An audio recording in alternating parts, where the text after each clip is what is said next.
6:30.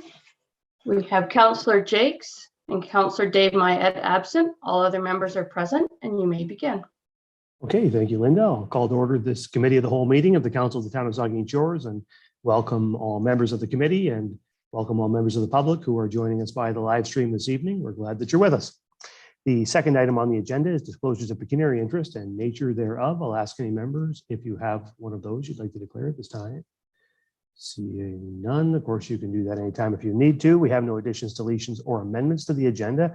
We have no open forum requests, so that moves us on to delegations. And we do have one delegation this evening, and it's from Robert Stanley, who is the co-chair of the Lamont Sports Park Fundraising Committee. And he's here to talk to us about the June 4th, 2022 campaign launch. Mr. Stanley, are you there?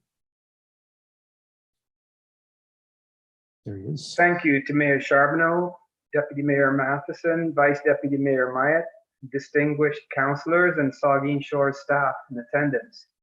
I present to you, as per the fundraising team terms of reference, a status report on our fundraising effort to date. As per the mandate of the terms of reference, the purpose of the fundraising committee is to fundraise $1 million for the development of Phase 2 of Lamont Sports Park, with the construction of Phase 2 contingent on meeting the total fundraising goal. During the initial planning for the fundraising campaign, the team decided to conduct the campaign in 2 phases, the Quiet Ask and a public phase. The focus of the Quiet Ask campaign was to entice naming rights sponsorships for the amenities that are included in Phase 1 and Phase 2 of Lamont Sports Park. The first phase of the Quiet Ask campaign was conducted over a 10-week period commencing in mid-January 2022. Presentations were made to corporations, service clubs, and labor unions. And on April 28th, we will be announcing 2 diamond sponsorships. And with those 2 announcements, I'm pleased to report that we now have sponsorship commitments for all 9 naming elements included in Phase 1 and Phase 2 of Lamont Sports Park. Also on April 28th, our Facebook page will publicly report that we have raised $535,000, with further announcements to be made public in the near future. The fundraising team has recently embarked on the second phase of the campaign by making presentations to local businesses. The team has an aggressive schedule with a target of completing 53 presentations in the next 5 weeks. In conjunction with the presentations to local businesses, the fundraising team is also actively working with the town staff to finalize plans for the celebration of the completion of Phase 1 and the launch of Phase 2 of the fundraising campaign on June 4th at the park. A corporate donor has graciously agreed to sponsor the June 4th activities and events at the park, branding the event as, quote, a day at the ballpark, unquote, by cooking and serving free food and drinks for up to 1,000 park visitors that day. On behalf of the Illuminating Dreams fundraising team, I'd like to close my brief update by thanking Council for the opportunity you've given us to serve on this fundraising committee. The committee has been functioning very efficiently and effectively and has been receiving excellent support from town staff. We will achieve our fundraising goal, Mr. Mayor, and we will ensure the completion of the 2 youth diamonds and the accessible playground at Lamont Sports Park. For their excellent work on the campaign, I'd like to recognize campaign co-chair and Vice Deputy Mayor Mike Myett and Southampton Ward Councillor John Davinsky. I would also like to publicly express my gratitude to Jeff Myett for the production of our videos and the presentation material, and to Michael Martin for his work on our playbook, a very effective tool in the training of our presenters. Our video of the completion of Phase 1, with its 4 new diamonds and sun shelter, has impressed our audiences during our presentations. I would now like to provide you with a glimpse of our second video, which is an important part of our presentation to our local businesses. Thank you, Mayor Charbonneau.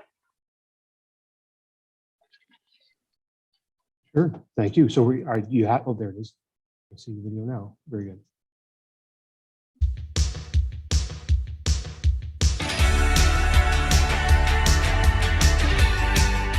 As co-chair of the Lamont Sports Park Illuminating Dreams fundraising team, I'd like to take this opportunity to thank you for taking time from your busy schedule to receive this introduction to Lamont Sports Park, the latest community project which will help define Saugeen Shores as a center of excellence recognized for its commitment to promoting healthy lifestyles, diversity, and inclusive participation.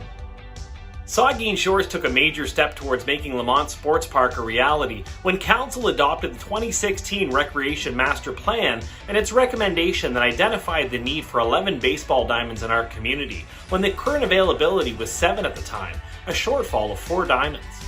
In 2018, the town operationalized the recommendation by purchasing 150 acres of land, previously utilized as a quarry, to construct Lamont Sports Park. In 2019, the town entered the Kraft Heinz Project Play Contest, and thanks to the overwhelming engagement of the community, went on to win the $250,000 grand prize, which would be used to kickstart development of the sports park. The win brought park development to the forefront, and a strategy committee was formed to determine the elements of the sports park based on community needs. And in 2020, Council approved Phase 1 development, with groundbreaking in 2021 to implement park infrastructure and to construct the first 4 diamonds. With the completion of Phase 1, Phase 2 planning of the park was launched, and a fundraising committee was formed with a target of $1 million to raise funds to build 2 additional diamonds designed specifically for our youth. In addition to the construction of 2 additional ball diamonds, other park elements to be included in Phase 2 include an accessible playground and rail trail access. Upon completion of Phase 2, the total investment in the sports park, including the purchase of the land, will be $9.8 million. Hi folks, just here to talk to you today a little bit about the importance of the Lamont Sports Park. I've been involved in ball all my life in this town, either as a player, as a coach, as an umpire, and this new park that's out that we've got going on is a phenomenal thing that's coming up. We all need to get behind the fundraising effort and make it so that we can have this as soon as possible for our for today's people and for the kids of the future. So please help us out and open up that checkbook. We at the Chamber of Commerce are excited about the economic growth this regional sports park will bring to our community when it opens for play in the spring of 2023. It is anticipated the facility will attract at least 15,000 players to the park each year, including residents and visitors. Once completed, this multi-use facility will be one of the finest in southwestern Ontario, making Saugeen Shores a great place to live, work, and play. As our community continues to grow, so does our participation rates in both indoor and outdoor sports within our adult and youth leagues. As an example, minor ball registration in Saugeen Shores has nearly tripled since 2016. To illuminate the dreams of our youth for years to come, we need you, our local organizations and businesses, to consider becoming a part of the future by pledging to donate to this amazing community venture.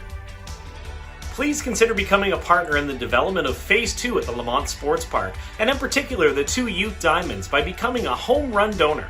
Before reviewing the 4 donation level options available to a home run donor, let's review the recognition you will receive.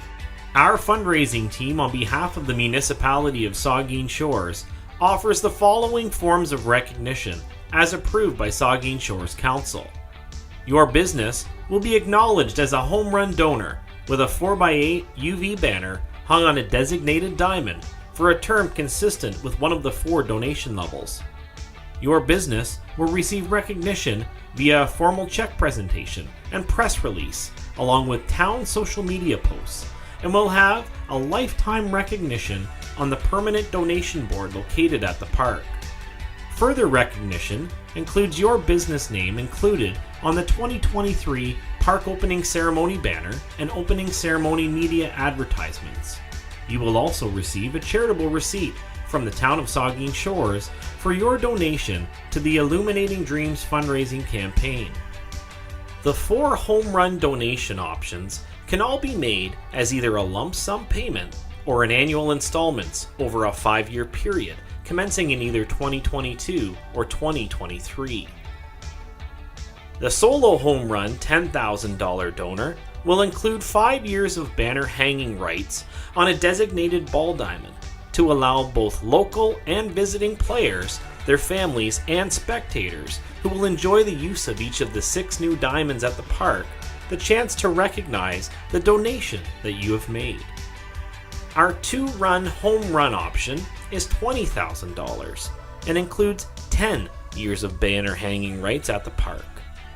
Our 3-run home run donor is $30,000 with 15 years of banner hanging rights, while our Grand Slam donor is $40,000 with banner hanging rights for a 20-year term. On behalf of the town of Saugeen Shores, I want to thank you for considering supporting the Illuminating Dreams capital campaign for the Lamont Sports Park. It's because of businesses and organizations like you that our community thrives. And I know that with your support, we will construct phase 2 of the Lamont Sports Park. With your help, we will illuminate the dreams of the youth of our community.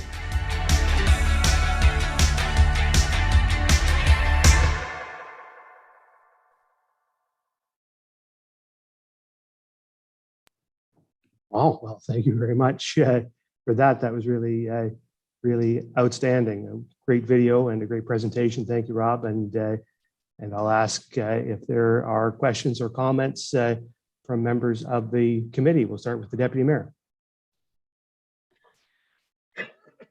Excuse me.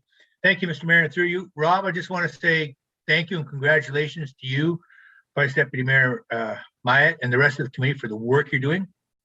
When this first came about, a lot of people said that we would never get these diamonds built, and here we are.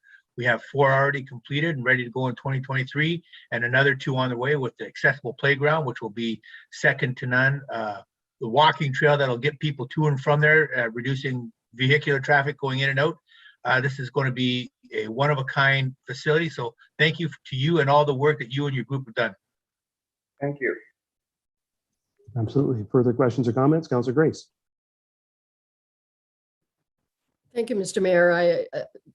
The deputy mayor has said it all basically, but I do want to just add that this video really illustrates the amount of work that your committee, Rob and Mike and the team have put into this fundraising campaign in a pretty short time. It's really incredible how organized it is and how clearly it lays out the options for potential donors.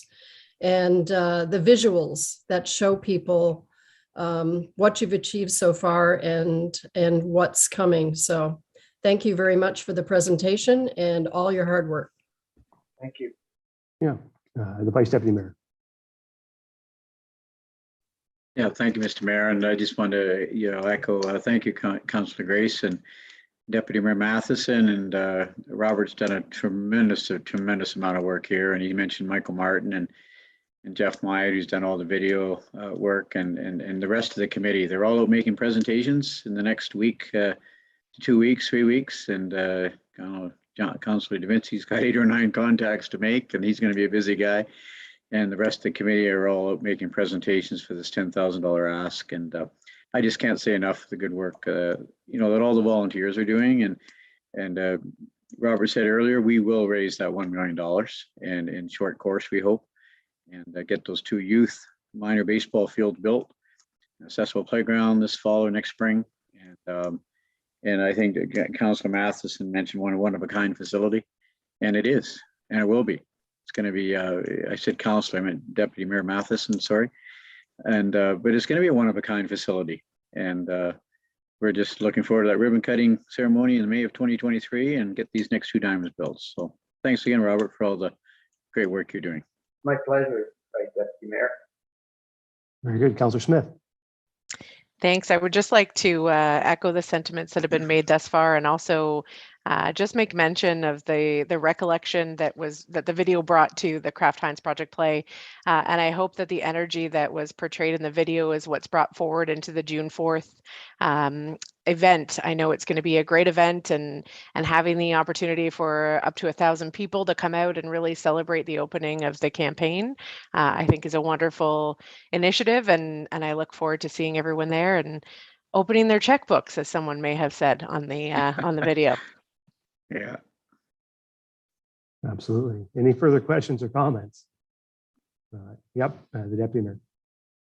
Thank you, Mr. Mayor. Just as a recap, Rob, can you please just remind us again what day and time that this soft opening is going to be? If it's a public launch, it's on June 4th, Saturday, June 4th, and it starts at 12 o'clock. It originally was scheduled to start at 10, but it's been moved to noon till 4. Thank you. Okay, Councilor Dubinsky. And I'd just like to add to that as well, that event goes rain or shine. We have made conditions available so that we can do this even if it's raining. Thank you. Thank you. Yeah, some of the best baseball games are played in the rain. Any further questions or comments? I don't see any. Well, it's all been said, and I thank you very much to both yourself, Rob, and to Mike for all of your work at co-chairing this committee. And you've done great work. I know you've done great work because you guys have been working so hard that you've kept me running off my feet just collecting checks, which has been great. And I look forward to a lot more than that. And based on what I know and what I've seen, there's no question about it. You will achieve the fundraising goal, and we will construct phase 2. I know everyone on council is looking forward to that. So thank you for your work, and good luck as you carry on. My pleasure. Thanks a lot. Appreciate it. Okay, so that brings us to the end of our delegations, and now we're on to item 7, report of municipal officers. And 7.2, we have a general government report, staff report on flexible work arrangement policy, and we have the Manager of Human Resources, Janice Stubbs. Janice. Good evening, Mayor. This revised policy initially was created to allow staff to request flexibility to allow better work-life balance by altering their hours of work, either the number of hours per day and or the number of days per week or on a biweekly period. After we reacted to COVID and had a number of our staff working from home, we've seen a shift across all industries with a new approach to work and an increased desire for people to continue working from home, at least for part of the time. And a lot of the research points to the effectiveness of at least a hybrid work where you've got a combination of work in the office as well as work from home, provided a number of criteria are met. And that process will look to ensure that we've addressed health and safety issues, productivity expectations, that the working environment at home is appropriate for work. And then it will facilitate us making better use of our physical space in the office as well. So happy to answer any questions that anyone has about the proposed revisions to the policy. Sure, thank you. We have a recommendation. I'll read it, then we can take any questions. It's recommended that council approve the flexible work arrangement policy to include the option for remote work arrangements in addition to the existing flexible schedule agreements in place under the current policy. Questions or comments from members of the committee? Councillor Carr.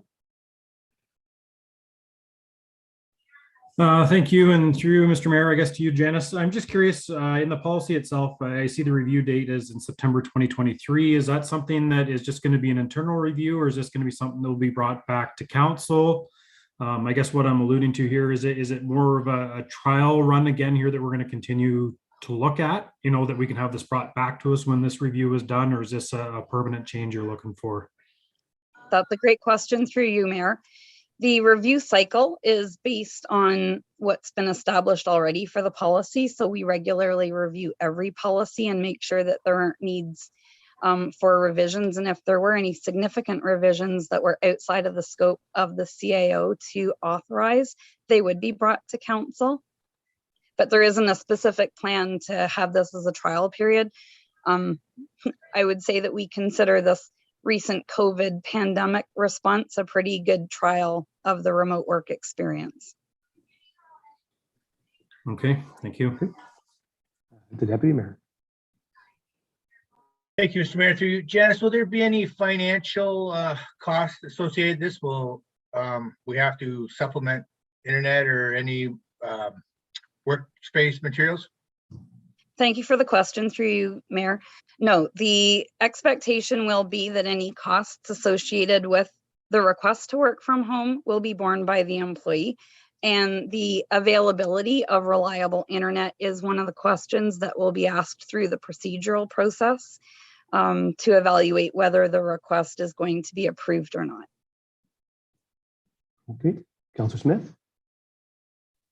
Thank you. I just want to note that I'll be supporting this. It was noted in the report that this is a trend we're seeing not only in the municipal space, but across multiple industries.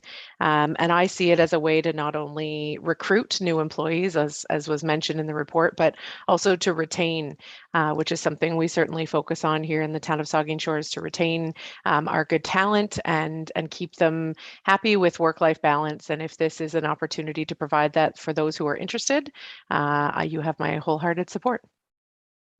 Okay, Vice Deputy Mayor. Yeah, I'm very supportive, and thank you, Janice, for the report. And I think one thing COVID proved over the last 2 years that people can work from home and can work effectively and get the job done and get it done well. Saves certainly travel time with some, maybe 30 minutes, 45 minutes to and from work. So I think there's a level of comfort there that the work is being done and can be done effectively. So the hybrid model, there are people that need to be in the office too. Some people just maybe aren't as comfortable working at home, and that's fine. But the ones that are, and we know from studies that there is lots of productivity. Great. So thanks, Janice, for bringing it forward, and I think this is a solid report. I'll be supporting. Okay, are there further questions or comments? Just a comment from me. I think one thing about this is this policy looks at this from the perspective of the employee and their interest and how they might want to see their work arrangements play out. But I think there's also the viewpoint from the standpoint of the employer, from the municipality, and there's a huge opportunity, I think, for us to be more efficient and for us to be more effective, and for us to tap into resources that maybe aren't right close at hand, to be able to work with people who don't live in Saugeen Shores or don't even live in Ontario. And that gives us it's a huge potential opportunity for us. So now we have, if we pass this evening, we'll have an opportunity for our employees to ask us to have those flexible work arrangements. And of course, we can always continue to make decisions as an organization to bring people in remotely and decide that folks are better suited working at home or working remotely, and that they can serve us best that way. So a whole bunch of opportunity, and I think a chance to do some very positive things for the organization. So thanks for your work on this, Janice. I think it's a good policy. So you've heard the recommendation. If there's nothing further, the Vice Deputy Mayor. Oh no, okay, nothing further, then all in favor. That's carried. Okay, then we're on to infrastructure and development, and we have a couple of quite a few reports there, actually 6 reports there. The first one is a staff report on the Southampton Water Pollution Control Plant Class Environmental Assessment, and there is a presentation by the consultant, but we'll start with the Acting Director of Infrastructure and Development. Thank you, and through you, Your Worship. Yeah, the Southampton Schedule C Class EA was started in December of 2018. Actually, Council awarded the contract to Ainley and Associates for doing this. We've gone through some public information sessions. We've gone through different preferred solutions, looking through what we could come up with, the engineers and staff, and what could come up with for a preferred solution. That's going to be presented tonight. I won't get into much detail on that. We do have Priya Belgovan, who is the project engineer from Ainley, is going to do the presentation tonight. I will note that it did take a few years to get this done. It was a bit difficult with COVID. The last 2 years to get a lot of work done, a lot of projects, anything staff have been working on has been somewhat problematic, and this certainly wasn't wasn't exceptional to that case. But we finally have our environmental study report here this evening, and I'll hand it now over to Priya. One comment, then when Priya is done, I'll be available, and Priya will be available to any questions from council. Thanks, Colin. Let's see here. Good evening, everyone, and let's get my screen going.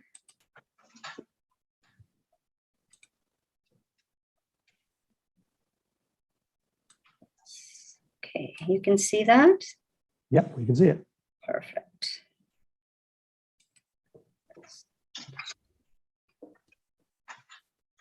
Come on.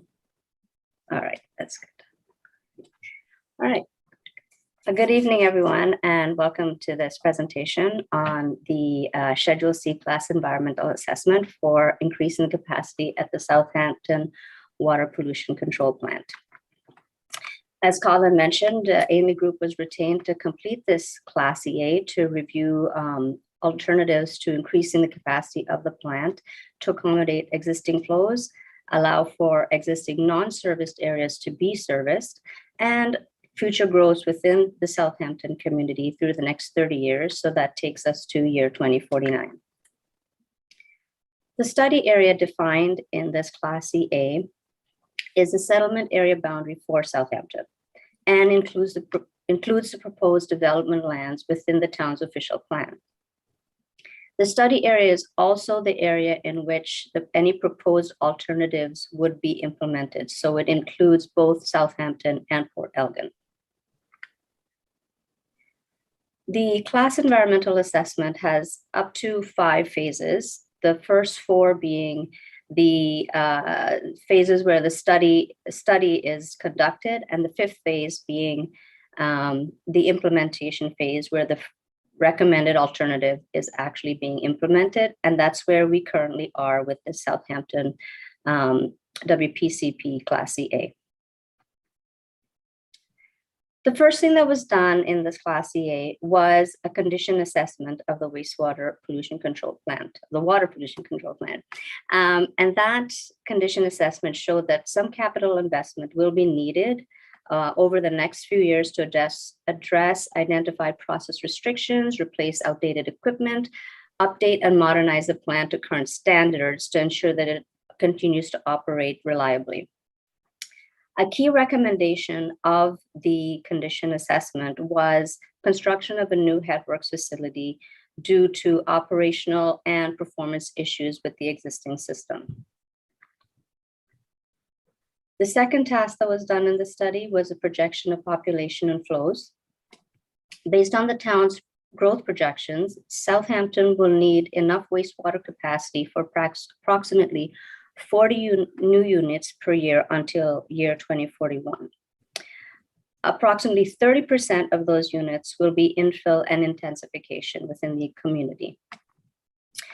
The flow review showed that peak day flows at the plant during storm events have exceeded the plant's current peak day rated capacity.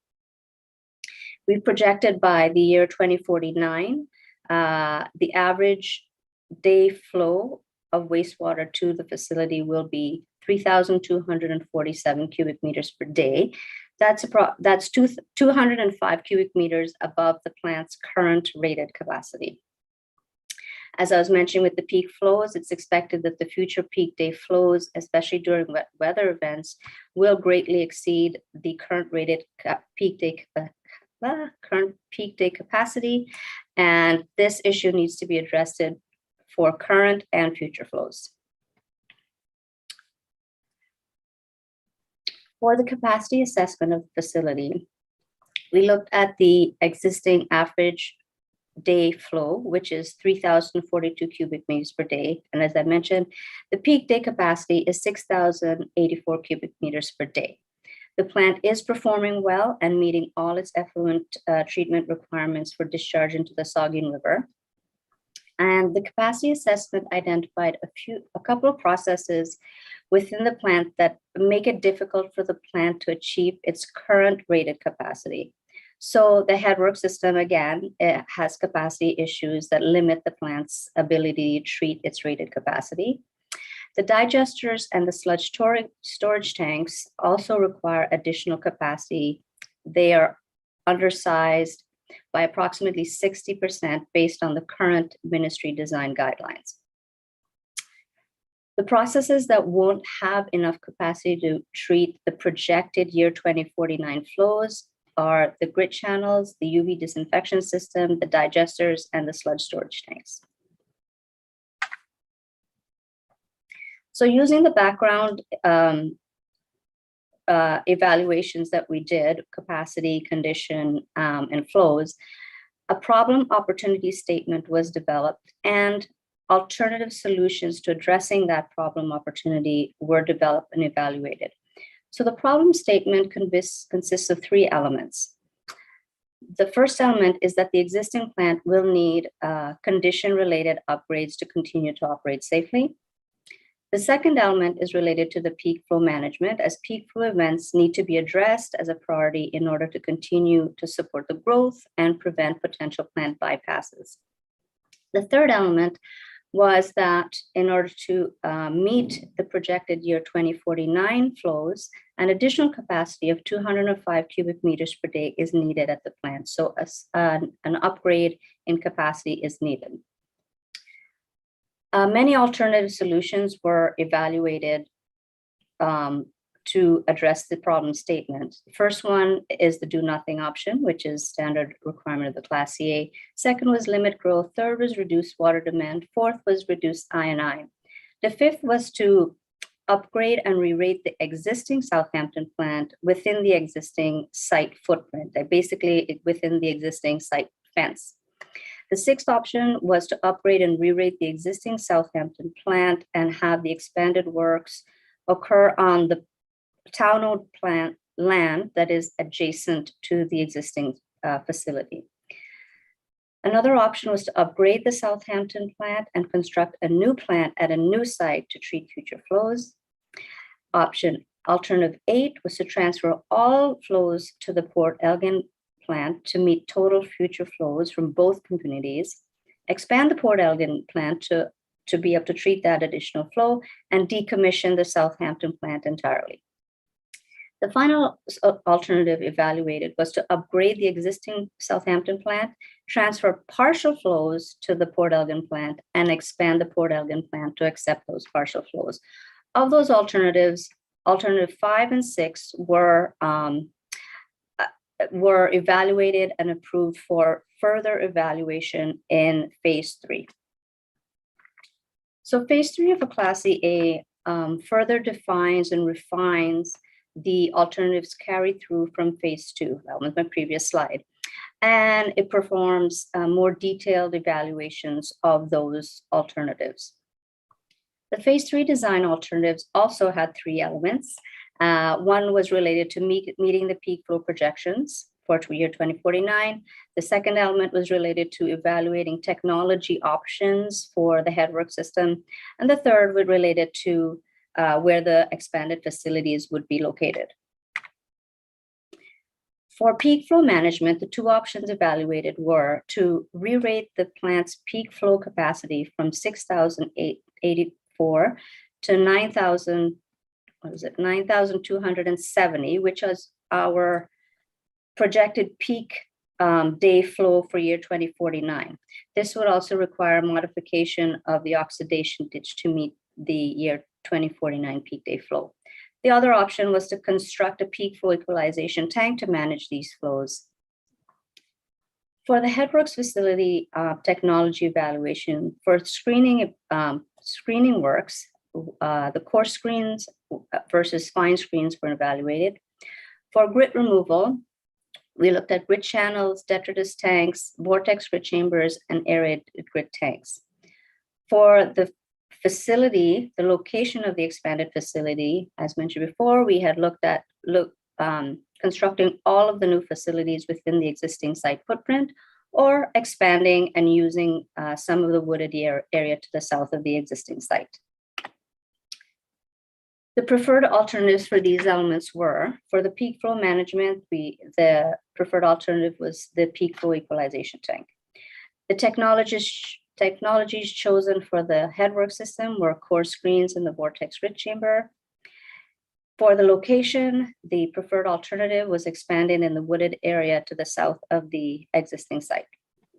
Other elements of the preferred design alternative were to re-rate the average day flow capacity of the plant from 3,042 to 3,626. That matches the capacity of the secondary clarifiers, which will be the limiting step after the upgrades are implemented. The UV disinfection process will also have to be upgraded to match the re-rated ADF. And as we were talking before, the digestion capacity and the sludge storage capacity will also be required to be upgraded. So that looks like visually this plan view. So this is the existing plant here, and this is currently the wooded area where we're proposing to expand the plant. So there's going to be an equalization tank. This is the headworks building, and we needed a pumping station for hydraulic reasons. So our conceptual layout showed that there will be about 62-meter separation between the expanded facility and the nearest resident. This is by ministry standards, this is low. Oops, wrong one. And it will require odor and noise abatement systems.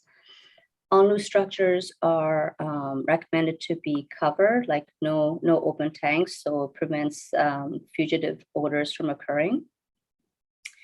The estimated cost of all upgrades over the 30-year study period, including the upgrades recommended from the condition assessment, is approximately $13.8 million. And that's estimate is done in 2020 dollars. To implement the preferred recommended alternative, we're suggesting 3 phases. Phase 1 being those items that are the most critical, and that would be things related to the peak flow management. So the tank, the equalization tank, the headworks facility, the pumping stations, and the standby power that goes with all of that. There are a couple of other recommended upgrades included in that. Those upgrades are projected to be needed by spring of 2025 to address wet weather peak flows in that year, starting in that year. The second phase would be implemented within 10 years or so, and that phase includes upgrades to the sludge digestion and the sludge storage that we're talking about, includes some automation upgrades, and some other upgrades identified in the condition assessment. The third phase would be implemented within the next 15 years and includes a couple of items in the condition assessment. The next step for this process would be the implementation stage, so the engineering design and the construction. That would start with preparing the request for proposal for the engineering design, and followed by issuing the RFP and awarding the design contract. The detailed design phase would follow after that. From that, we would have the tender and post and award the contract for construction, followed by the construction phase. And then at the end of the construction phase, there would be the startup and commissioning of the expanded facility to put it into service. And that brings me to the end of my presentation. And if there are any questions, Colin and I are here. Sure, thank you very much for that. And so we do have a recommendation. I'll read that and then we will have any questions or comments from the committee. It's recommended that council approve the final environmental study report for the Southampton Water Pollution Control Plant class environmental assessment. Questions or comments? Councilor Carr. Thank you. And through you, Mr. Mayor, I'm guessing we probably won't be able to get a straight answer on this one, but do want to note that on the report there, it said $13.766 million in 2020 dollars. I'm assuming that this is going to be changing substantially in 2022 or 23 or 24 dollars. Do we have any indication as to what kind of increases we're going to see here? Because I'm guessing it's not going to be small. You're correct in your assumption. Through you, your worship, you're correct in your assumption. It's very difficult. We have noted over the last 2 years, every time we set a tender for any of our construction, prices have gone up, some of them substantial.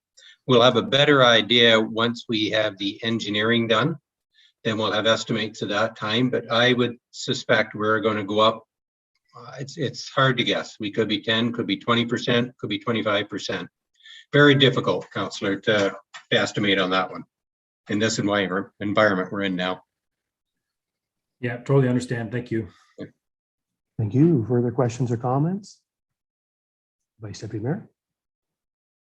Just thank you, Colin and Priya, for your presentation, and just confirm by 2025. We're now in 2022, or fair number of houses being built in Southampton these days, and but we're not at risk at all getting through to 2025. There's still room for, I don't know what the number is. I think it was in the report somewhere. I thought I read, but 200 homes, 300 homes. Are we stretching the envelope here at all right now in terms of getting to 2025? I can answer that, or I guess I can. We are 2025, and as we've shown in the figures, we're good till then. I would be very concerned if we stretch this to 2026 or 2027. So to answer your question, yeah, we will be at our limit by the time we commission this. Yes. Okay, that's my question, and sounds like we need to be starting this sooner than later, Colin, is what I'm hearing. That's correct. Okay, thank you, Mr. Mayor. Sure, and maybe Colin, could you just, that next steps page, the final slide in Priya's presentation, could you maybe place that in time for us? It starts with proceeding to engineering design and then all the way through to commissioning. Like what, at this sitting here right now, when are you thinking that process actually happens?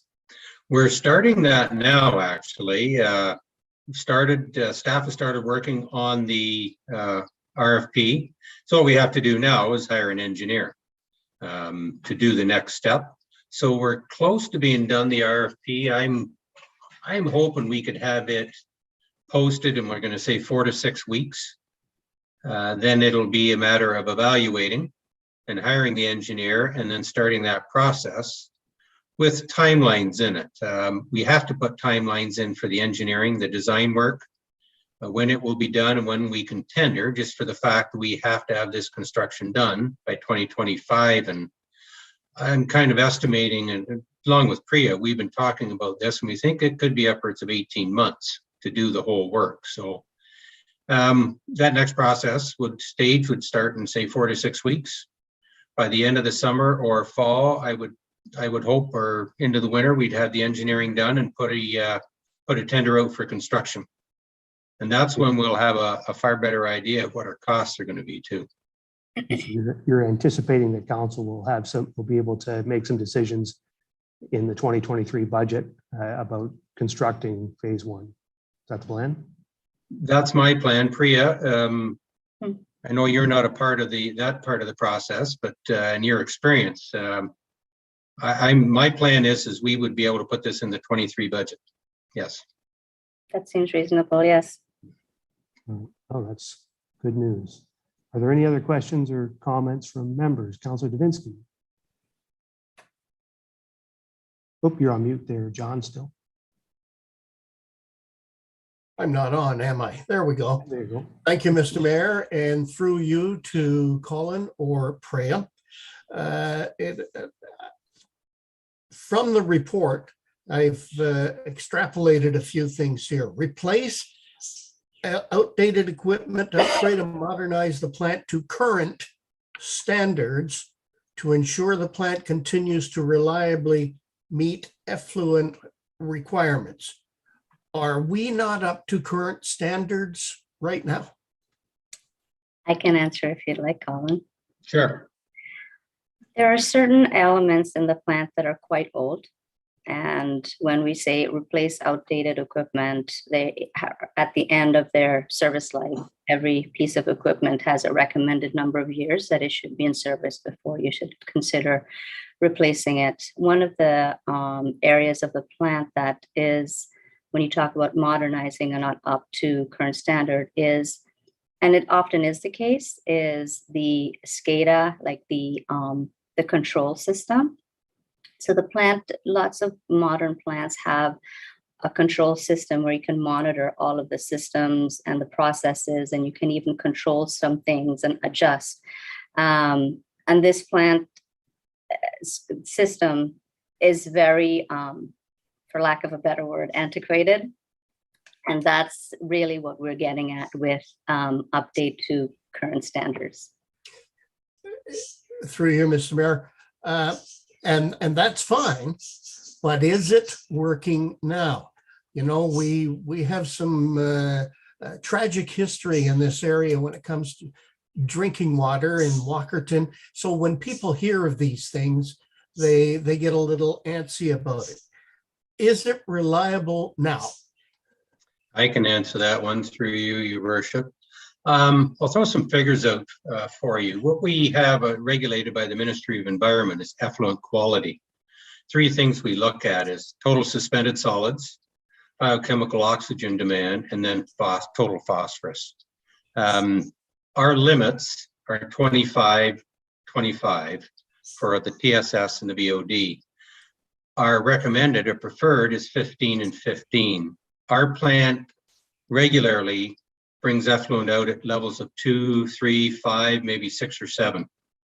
And we're allowed up to 25, and that's on a regular basis. So as far as our effluent quality, we far exceed what the ministry asks for or needs us to have. Our phosphorus also, we're allowed 1, and we're typically down 0.2, 0.3, 0.35.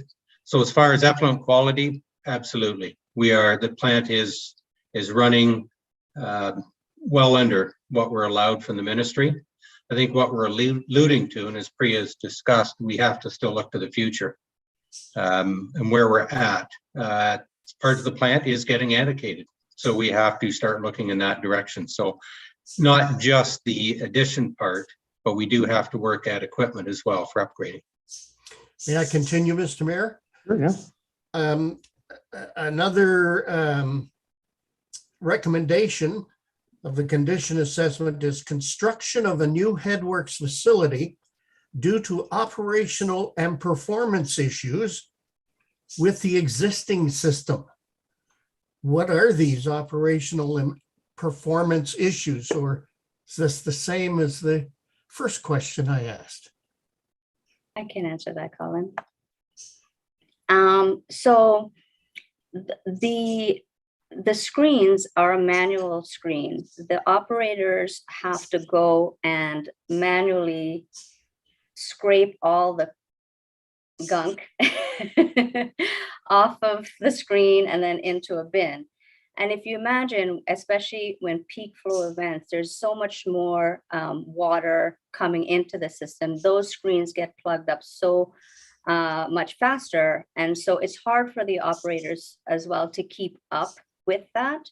So that's one part. And then the grit channels, they're supposed to remove most of the grit, but because of their design versus the peak flow events and all of that, they get grit carry over into the next process, which is the oxidation ditches.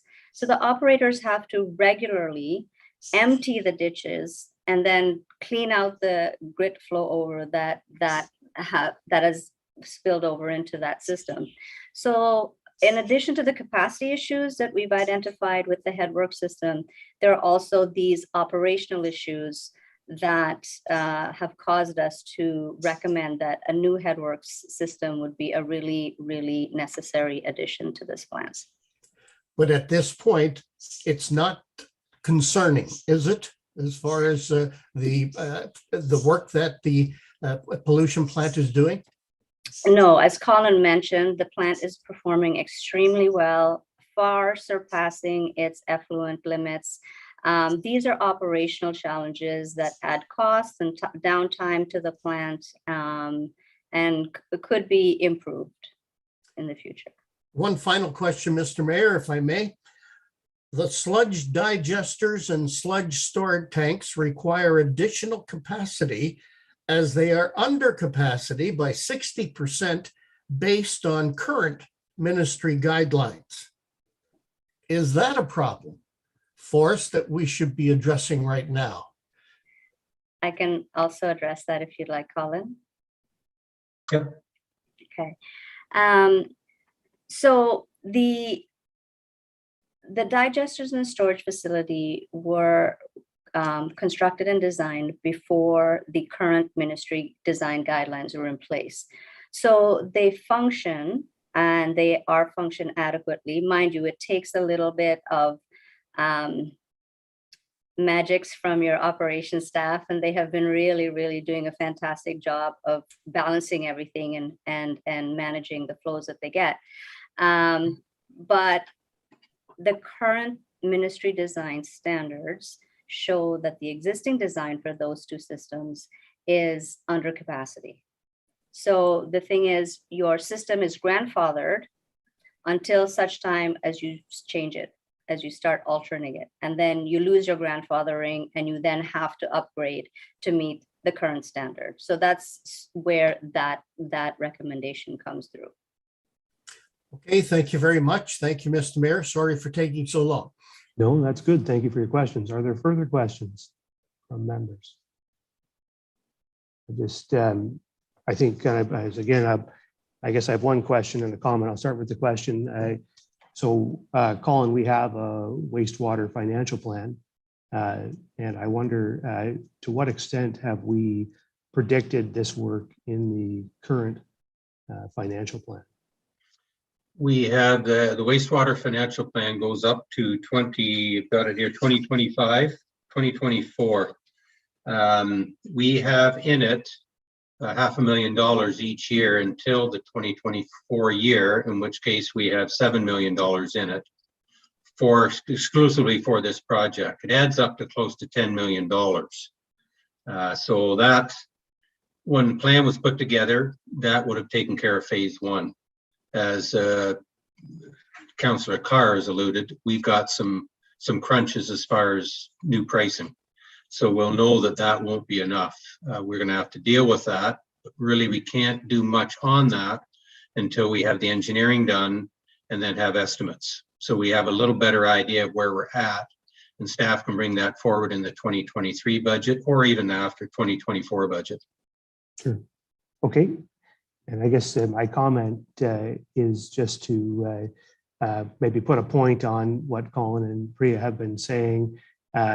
The Southampton wastewater control plant operates extremely well, puts out effluent at a level which is well below ministry standards. And so no one should doubt the effectiveness of that facility.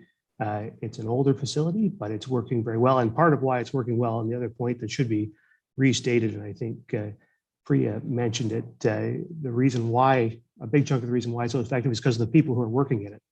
We have an incredible staff working in there, working really hard to make sure that those systems continue to put out those low effluent levels.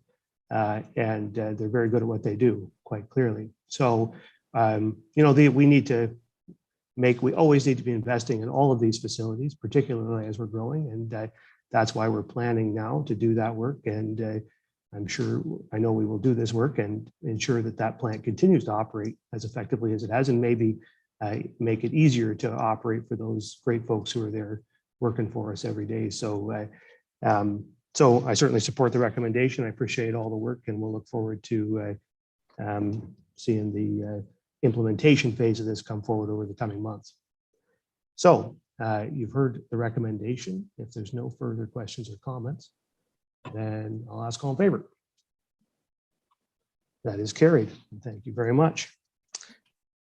So now we're moving on to item 2, which is a planning report, L 2022-001 for Jordan Moncrief and Brendan Watson for 827 Elgin Street. And we have our planner, Barbara Mugabe, here to give us this report. Yes, and thank you, Mayor Charbonneau. I just need a few seconds to load up the presentation. Yep.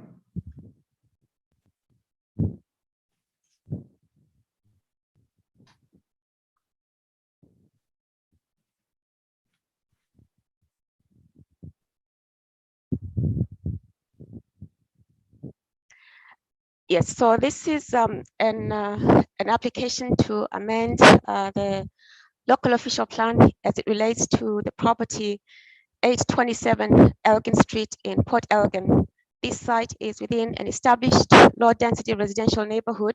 The site is occupied by a bungalow and a detached garage and 2 sheds. The statutory public meeting was held just last month on March 21st. The applicant is proposing a 2nd-story addition to the detached garage in the form of a 1-bedroom apartment with bathroom and kitchen facilities, and also a dining area and living room. The apartment will be approximately 84 square meters in size. Also proposed is an addition to the garage at the ground level, mainly for the structure to meet the construction requirements for accommodating the 2nd-story apartment, and also to provide some additional storage. The purpose of this application is to permit a secondary dwelling unit on the 2nd story of the existing detached garage. The official plan currently permits a secondary dwelling unit within a detached dwelling, a semi-detached dwelling, or a row dwelling in the residential designation. The Planning Act has directed that municipalities, through their official plans and zoning bylaws, provide for additional residential units, not only within primary dwellings, but also in ancillary buildings. This is to help alleviate the shortage of housing and to make housing more affordable and attainable. Town staff are working on amending the local official plan, but in the meantime, proponents who are seeking to establish a secondary dwelling unit within an ancillary building or structure are required to file an application to amend the local official plan and the zoning bylaw.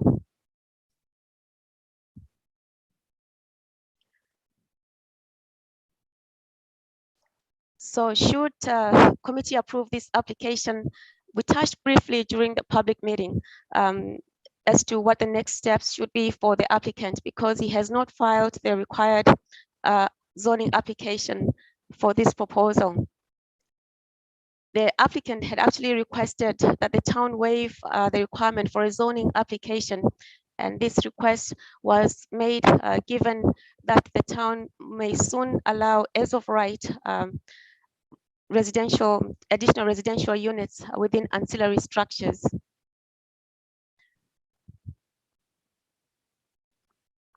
I should mention that committee does not have the ability to waive planning applications for development proposals.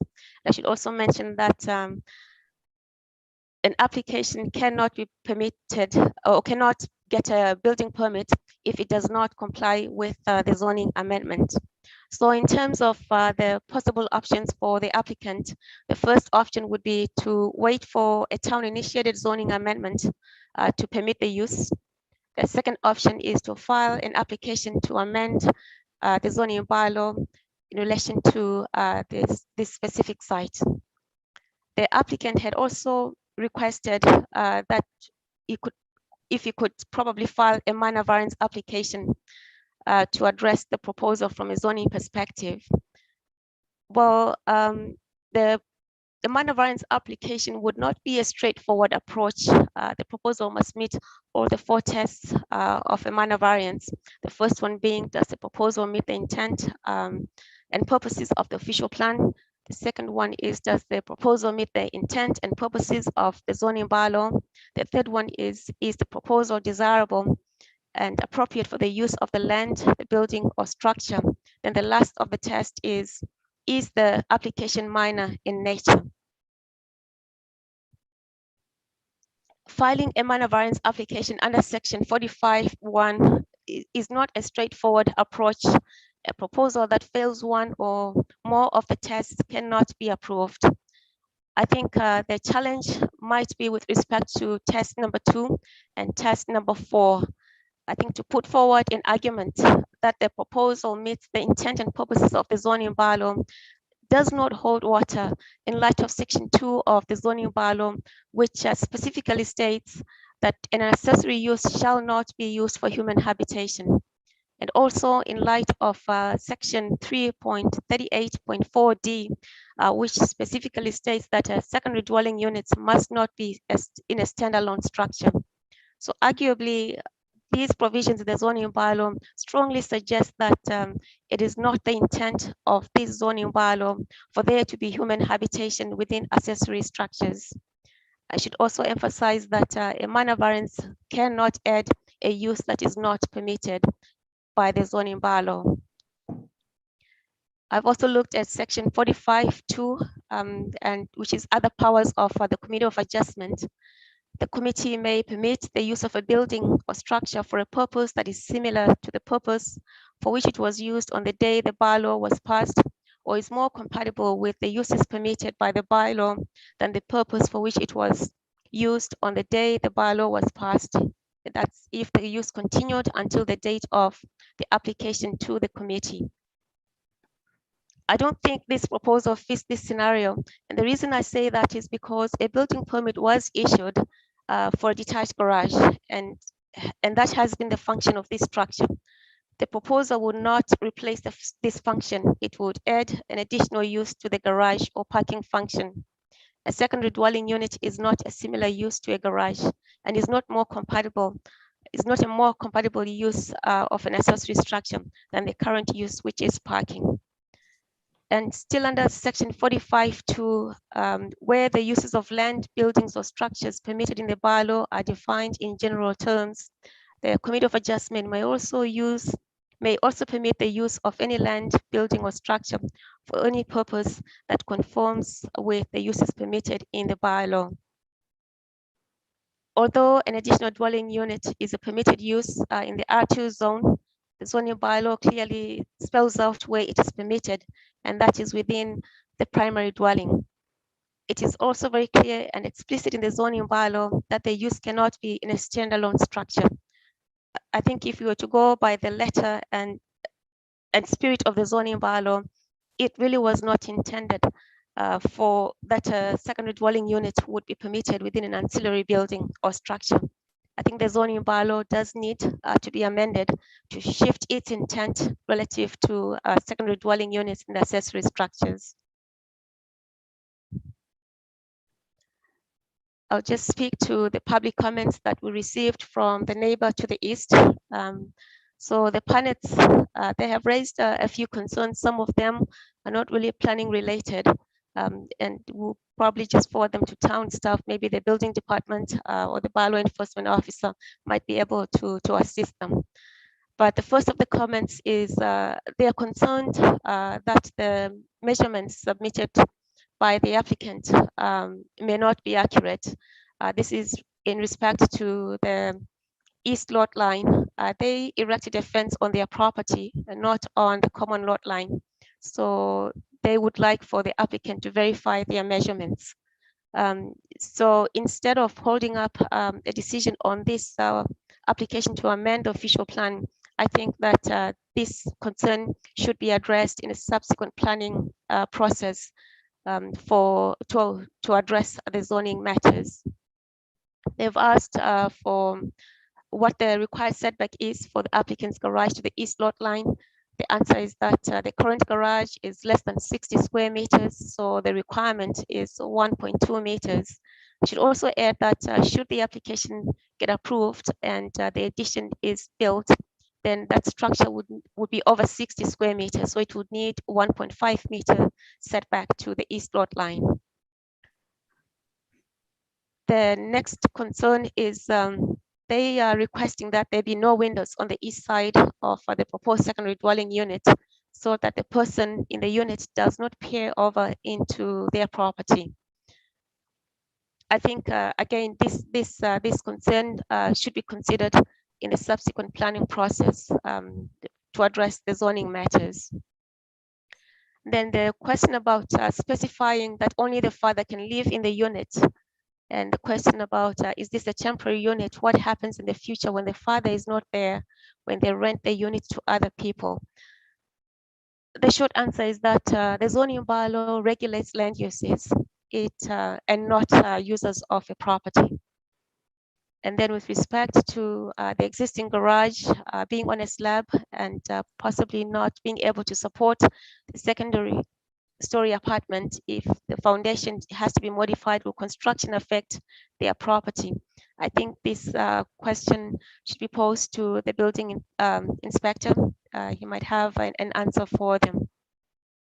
And then with respect to issues raised about the laneway, that there are sheds and buildings and trailers that may not necessarily have been issued with building permits.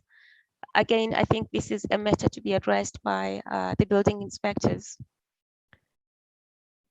The second last concern is if the applicant fails to complete construction or does not complete construction in a timely fashion, the structure will be an eyesore in their backyard. I don't have any tools to address this particular concern.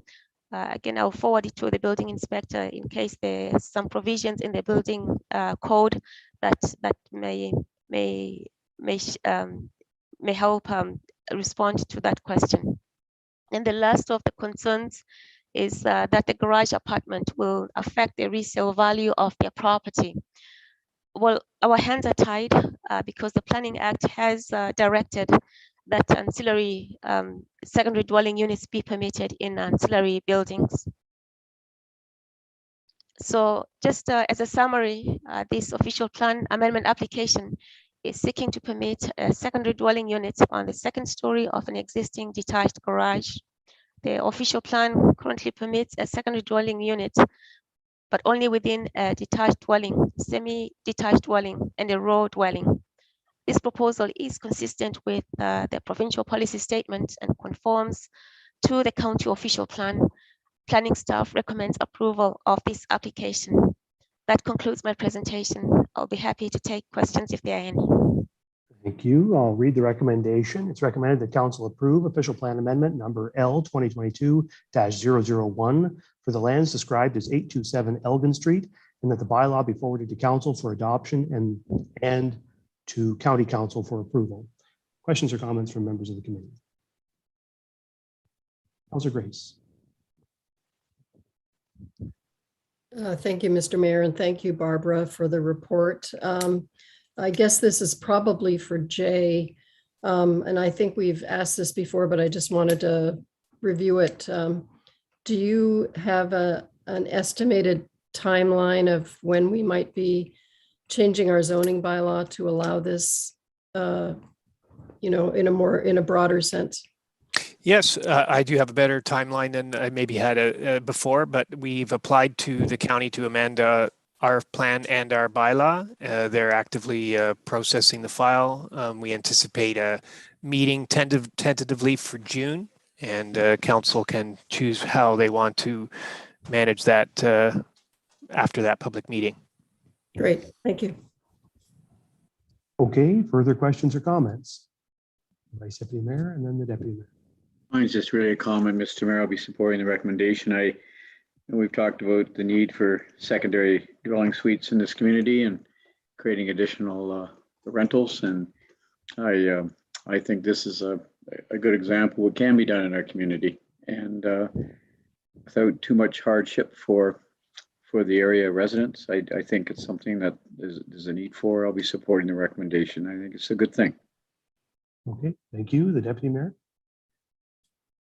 Thank you, Mr. Mayor. Through you, I too will be supporting the motion. I do have a problem with the request for no windows on the east side. Everybody knows that sunrise is in the east, and that's one of the main warming factors of a house, with the windows and where the sunlight does come through. So, Barbara, is that one of the conditions that is required, or is that not being included with the approval of this application? That's it. That is not part of the approval of this application. It should be considered in a subsequent planning process when we address the zoning matters. Okay, thank you very much. Okay, further questions or comments? Councilor Davinsky. I'm going to play the bad guy here. And the person that was concerned about this construction next door to his property did mention about the laneway and all the things that were going on. that may be not up to snuff. All kinds of unstructured buildings, sheds, buildings, trailers with no permits issued.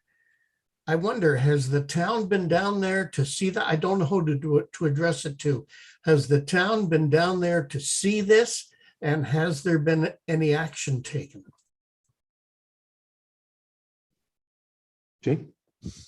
Though I myself have not actively been involved with any inspections of the property, we do periodically inspect properties for compliance. I'm not sure the relevance for this file. This is an independent request related to the ancillary structure, but certainly we'll be, if you're requesting an inspection, we can look into that. It's very much indicated in this file because it was part of the file from the presentation made by the neighbor. So I thought we should follow through. Thank you, Mr. Mayor. Yeah, I think it's important to note that if folks anywhere in the community see things happening that they think are in violation of municipal bylaws, then they should contact the municipal bylaw enforcement officer, and that's the way to take care of things like that. Are there other questions or comments? I don't see any, so all in favor? That is carried. Okay, now we're on to the next report, which is 41T-2016-02.46 and Z 2021-093 for Barry's Construction and Installation Limited, Blue Water Estate Subdivision, Ivings Drive, Ridge Street. And the planner on this file is Karina, and there she is. The floor is yours. Good evening, committee. Thank you, Mr. Mayor. Through you, I am presenting tonight on a major revision to a draft plan of subdivision, as well as a zoning bylaw amendment. This item was presented at a public meeting that occurred on March 21st. As it relates to this particular application, it is from Barry's Construction and Installation Limited. It is located in the south end of Port Elgin. The purpose of the application is to amend the current draft approved plan of subdivision. The revision proposes to create 19 townhouse dwelling lots on Ridge Street and 1 additional single detached dwelling lot on Ivings Drive. There is a related zoning bylaw amendment which proposes to rezone the lots on Ridge Street specifically from a special R4 zone to a separate R4 zone, which is a residential 4th density zone. And that would be to reduce the interior side yard width as well as increase the lot coverage of those townhouse lots. There is no zoning bylaw amendment required for the lots on Ivings Drive. And if approved, this would accommodate a revised mix of dwelling types and increase the number of units in the subdivision by an additional 20 units. So this was shown to the committee and council at the last meeting during the public meeting. There's been no substantial change since that public meeting. And this is a closer view of those changes, identifying the 19 townhouse dwelling lots on the street, as well as the 1 additional lot, single family lot on Ivings Drive. I would note it's 1 additional lot. That parcel was originally, this parcel here was originally part 1 single family lot, and that has since changed where they are now proposing the 2 lots as well as an access way servicing block for future use. So again, this is just photos of the site. This is looking from Bruce Street towards Ridge Street. This is on Ridge Street, looking at the location where the proposed townhouses would be developed. And this area is currently vacant, as is the opposite side of the street as well. This photo was not shown in the public meeting, but it does show where the extension of Ivings Drive would be located, which would extend to the additional single family dwelling lot, which would be closer to the tree line in the distance. With respect to agency comments and comments from the town had identified their support for the proposed changes and had asked for a condition to be included in the draft plan conditions relating to secondary dwelling units being constructed as each phase progresses. And that has been included in the conditions that are included in your agenda package today.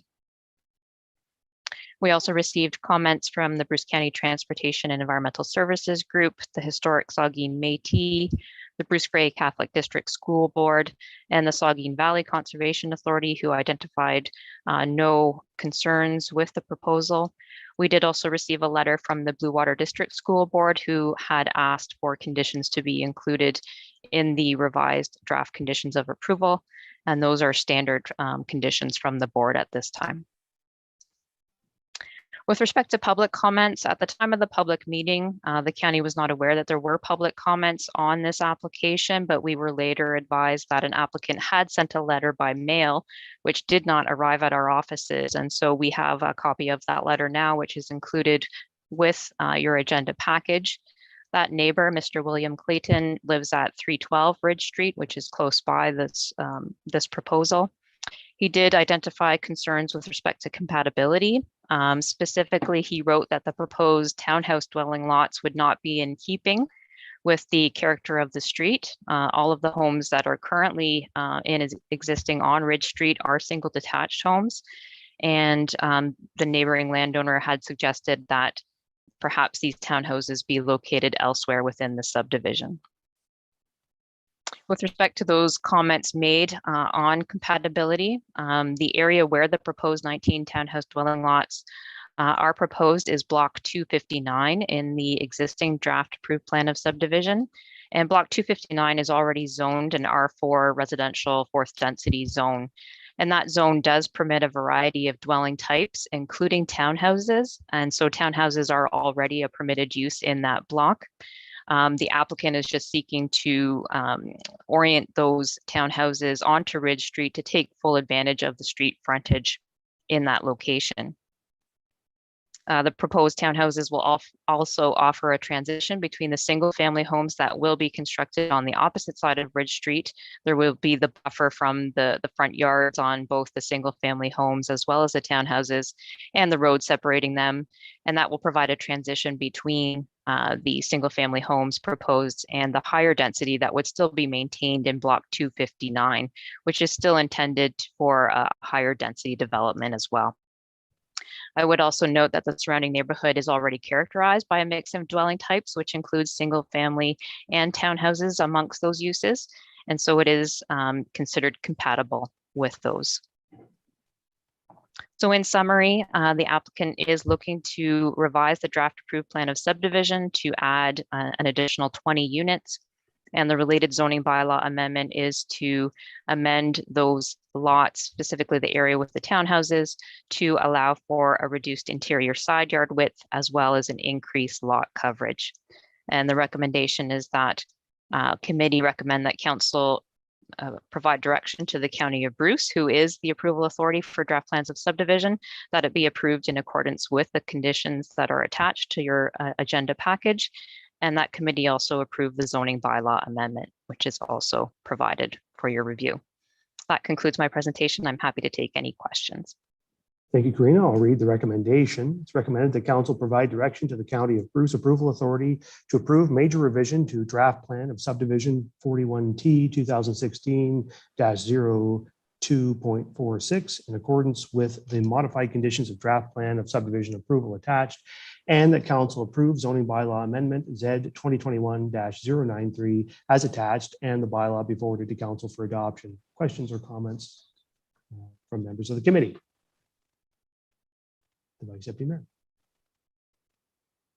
Mine's just really a comment, Mr. Mayor. I think we've talked about mixed housing and some higher density and the need for townhomes and a wide variety of homes in our community. And so I like what's being recommended here. I think it's a good plan, and I want to thank you, Karina, for your good work. And I know everything's extremely busy right now at the county level and municipal levels, and a lot of development happening. So, but I like what the presentation says, and I think mixed housing is extremely important in our community, Mr. Mayor, and I'm very supportive. Very good. Further questions or comments? I don't see any. I have one question. Karina, are these conditions that are proposed by the Blue Water District School Board, are they included in what we're approving here this evening, or are they not included? Yes, through you, Mr. Mayor, those conditions, excuse me, from the school board are included in the package. It is specifically condition number 23. Okay. I'd really rather those conditions weren't included. I think particularly the first condition that the board is saying that accommodation within a public school operated by the Blue Water District School Board in the community is not guaranteed, and students may be accommodated in temporary facilities, including but not limited to accommodation in a portable classroom or a holding school or an alternate school within or outside of the community. I'm not really sure why the town of Saugeen Shores should include that as a condition in our draft plans. If the board, I mean, bottom line, the board and the ministry should be providing schools within the community for all students. I think that ought to be the position of the town of Saugeen Shores. And if the board feels like they can't do that, they should communicate directly with the public and not through our draft plans. So I'd really rather have us remove these conditions, and I would like us not to include them in future draft plans. I'm not interested in carrying this water for the board. I don't know, is there some willingness to remove these conditions from other members, the deputy mayor? Thank you, Mr. Mayor. Through you, I totally agree with you. We can't halt building in Saugeen Shores just because the Blue Water District School Board hasn't updated their policies, plans, or school structures in our area. I think what we should be doing is sending our CAO to the Blue Water Board, to the trustees, and pleading our case again. They are looking at buildings, and I know we're not at the front of the list, but with the number of people we have coming into our town, it's important that Blue Water rethinks what they're doing and put some money and talks to the province after the election to see where some money could be to upgrade, build new, and be able to accommodate the people that are coming into Saugeen Shores. I totally agree. We don't put this in as one of our conditions. Yeah, just to be very clear, I don't want to levy an unfair criticism against the board. It's really the Ministry of Education that needs to step up and support the board. I know the board's trying to get these buildings built, and we need the ministry to support it. So, but nevertheless, it would be my interest to remove the conditions. Is there, can we take that as a motion to remove those conditions, the deputy mayor? Yes, is there a seconder for that? I'll take Councillor Grace. Any further discussion on that? All in favor of removing those conditions? That's carried. So we'll take the Blue Water Board's conditions out of the draft plan. Is that okay, Karina? That's clear enough? Direction? Yes. Yes, thank you, Mr. Mayor. I can provide wording for an updated recommendation and share that on the screen now if you would like. I think we can take your, you've got the direction. We have confidence that you'll implement it. So there's no need for that. Any further questions on the rest of this item? Seeing none, then all in favor? Oh, sorry. You all were aware of what you're voting on there. Yes, understood. Apologies for muddling that a bit. Okay, that's carried. Okay. So now we're on to item number 4, which is a staff report on Bill 109 changes and supervisor development services. Thank you, Mr. Mayor. I've also invited Sibriel Wong, our housing coordinator, to assist council in considering these changes. There are a lot of them. That's part of the issue we have, is that the province has quite regularly provided updates and changes and otherwise made modifications to how planning and development proceeds in this province. So the newest opportunity is Bill 109 and various other regulatory changes. I would just want to highlight that number of the changes are really just in how we report things. So I've highlighted in the regulatory under the changes under the Planning Act and the development charges, they're really, as they impact us, how we convey information and collect information from developers and share with the public. Moving on to the changes to the Act themselves, directly, the first major change is that they will require delegation to of site plan authority to staff. I say will because they've already proclaimed and given royal assent to the act. I'm not really sure what we're doing with comments, but I think it's important to communicate concerns if we have any to the province. Nevertheless, let me back up. As of July 1st, any site plan application is required to be approved by staff. That is in the act. They've extended review periods for site plan from 30 to 60 days. And for any communities that don't meet the timelines, they will require progressive refunding of fees, application fees, although that doesn't kick in till the beginning of next year.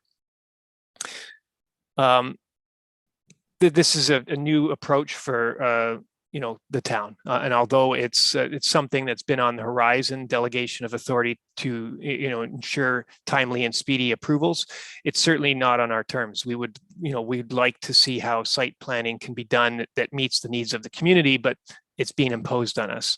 And as it is, this will require us to have a delegation bylaw brought forward in the very near future.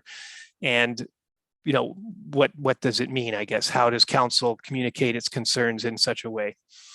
Plans of subdivision, they've had a one-time discretionary authority to reinstate draft plans that might expire. That's not, particularly exciting for us. We don't have a lot of draft plans that lie dormant. It's quite an active development, but nevertheless, it's a welcome change. If something were to expire, council at its discretion can choose to reinstate those conditions if it was suitable. Under zoning, similar changes to site plans, though we require refunds for any applications that aren't processed in the requisite time period.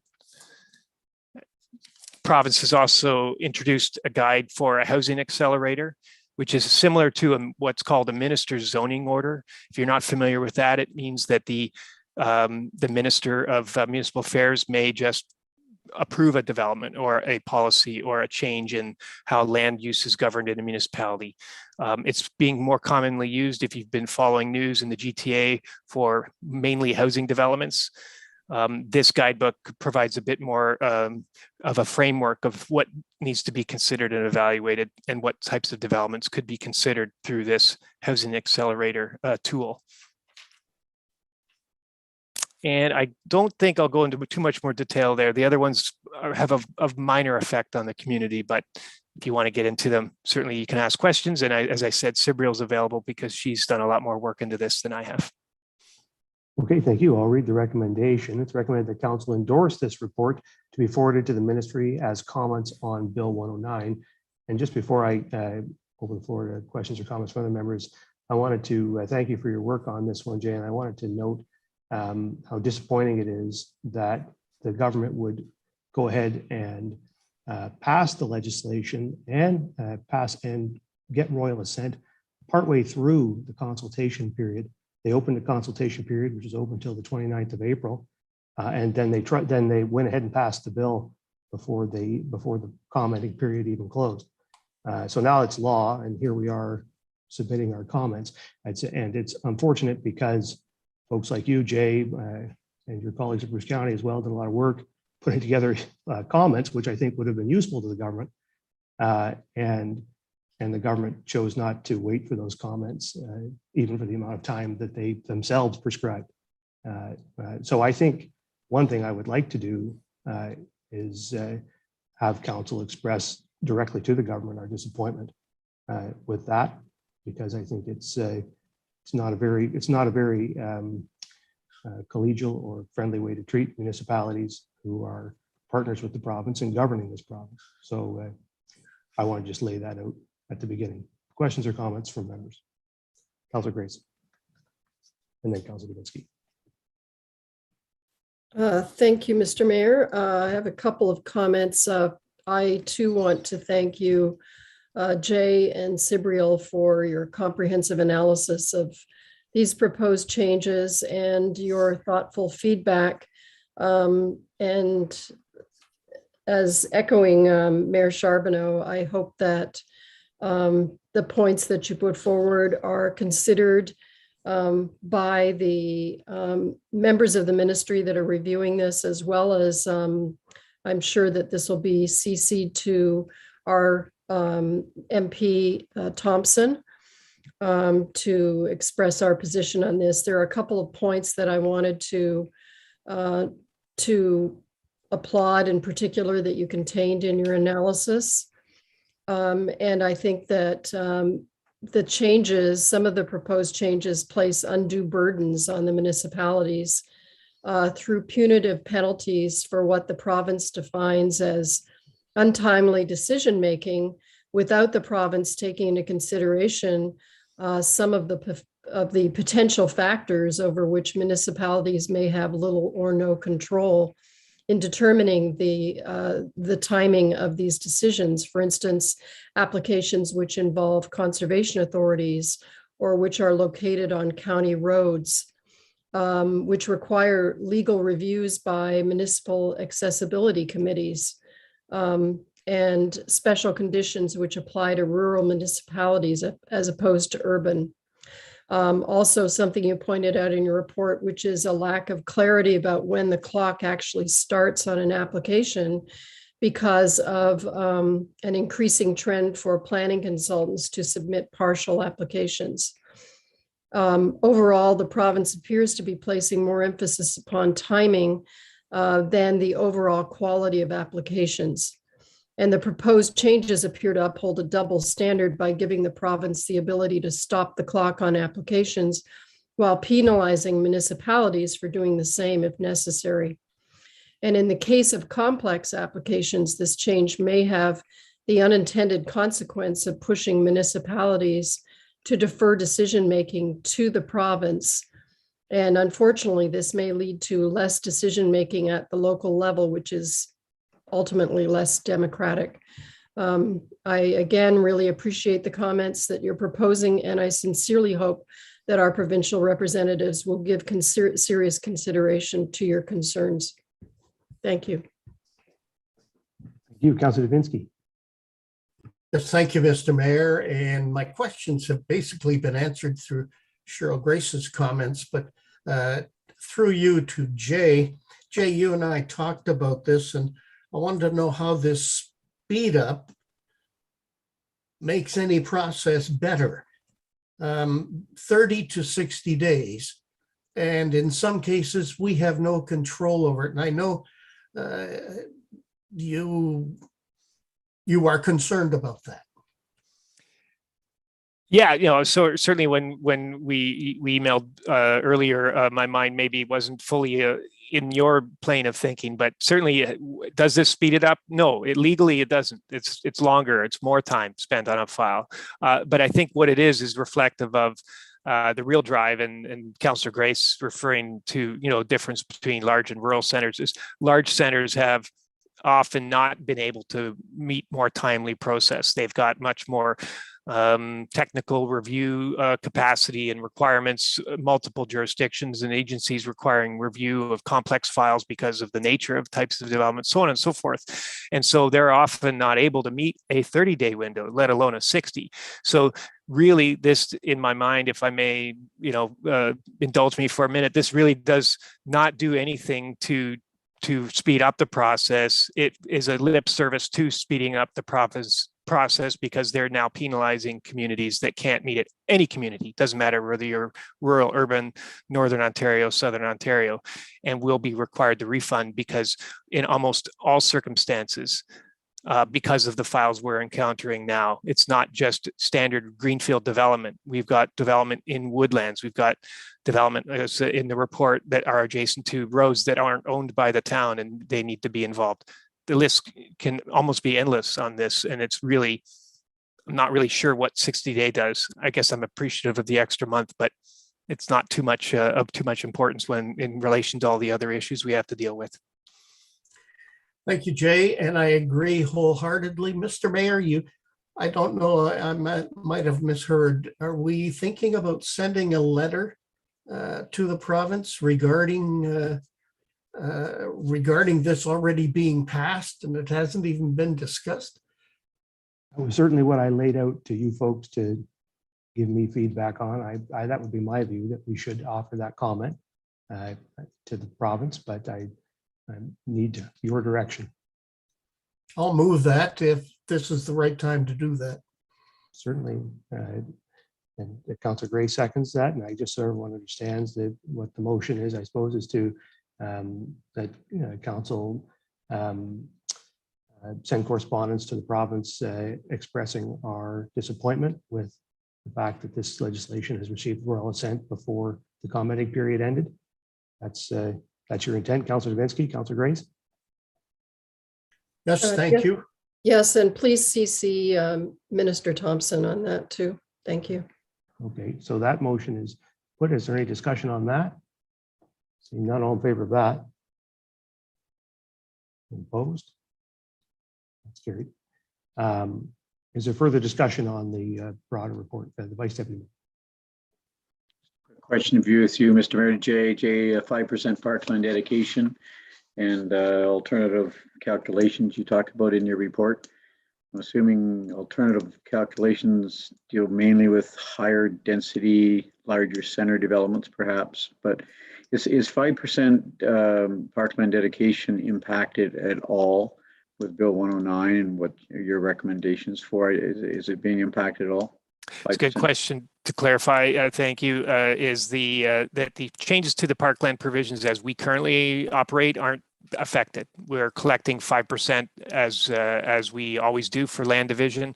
There is a bit of a sweet spot where the higher density development you get in larger centers, you may be more wise to take the alternative calculation, which allows you to take more parkland based on the population need demands in an area, but we're not there. We're still at a fairly small town scale of development. Got you, a little too small yet. Okay, thank you, Mr. Mayor. Okay, are there further questions or comments? So just make a comment. I'm troubled by the thrust, the overall thrust of this, in that it seemed to take the view that, in order to get attainable and affordable housing, we need to truncate the process and take the public out of the process, right? We're eliminating the representatives of the public's representatives and council's ability to have influence over the site plan approval process. We're creating additional processes through ministerial zoning orders that take it right out of the decision-making, right out of the community and as far away from the people as you can get and still be in the province. I don't believe that we need to, that in order to solve the attainable housing crisis, that we need to eliminate public consultation on the zoning or development of the community, or that we need to truncate that process. I think that that's not the case. And you know why I know it is because this council has had a great deal of success in the existing format of the process at getting developers to start moving forward more forms of attainable housing. And the public was involved, and we followed the public process all the way through that. So I just don't buy this idea that we need to take council out of the site planning process and somehow that's going to get us more attainable housing. I think that what that's going to lead to, I fear, is more delay because the public has feelings about how sites are designed, and they're going to express them, and they're going to come to councilors and express them, and councilors are going to do their job, and they're going to bring that to the discussion. But instead of doing it in the site planning process where it would be most appropriate, they're going to do it at the zoning bylaw amendment step or at the official plan amendment step. And so really all the province has done here is, taking their fist and jammed it into a water balloon, and the water goes out they're displacing the discussion, but they're not eliminating it. And I fear that will lead to more more applications getting sent by councils to the Ontario Land Tribunal. And I will note, they've given us 90 days to consider a zoning bylaw amendment, but the Ontario Land Tribunal's own target, they want to hit 85% of the time. They would like to be approving appeals to zoning bylaw amendment issues in 240 days. They get 8 months, and we get 3. And I don't see any legislation to force them to speed up. Some money is getting spent on them to end the backlog, I guess, that they got from COVID. But we got applications right now in Saugeen Shores at the OLT that don't have dates. We don't know when they're going to get heard. Delay caused by the provincial process. So, I think that it's disappointing. And I think that in some ways it's misguided. And I think ultimately what the province is going to get is municipal councils that are going to represent their constituents. They're going to find ways to do it. And ultimately, in my experience, councils aren't that motivated by fees and getting the money. If councils want to see, if councils hear from the public that a thing needs to be done, they'll do it. And if they lose the planning fees, they lose the planning fees, because the ultimate goal is to represent the public, not to collect the fees.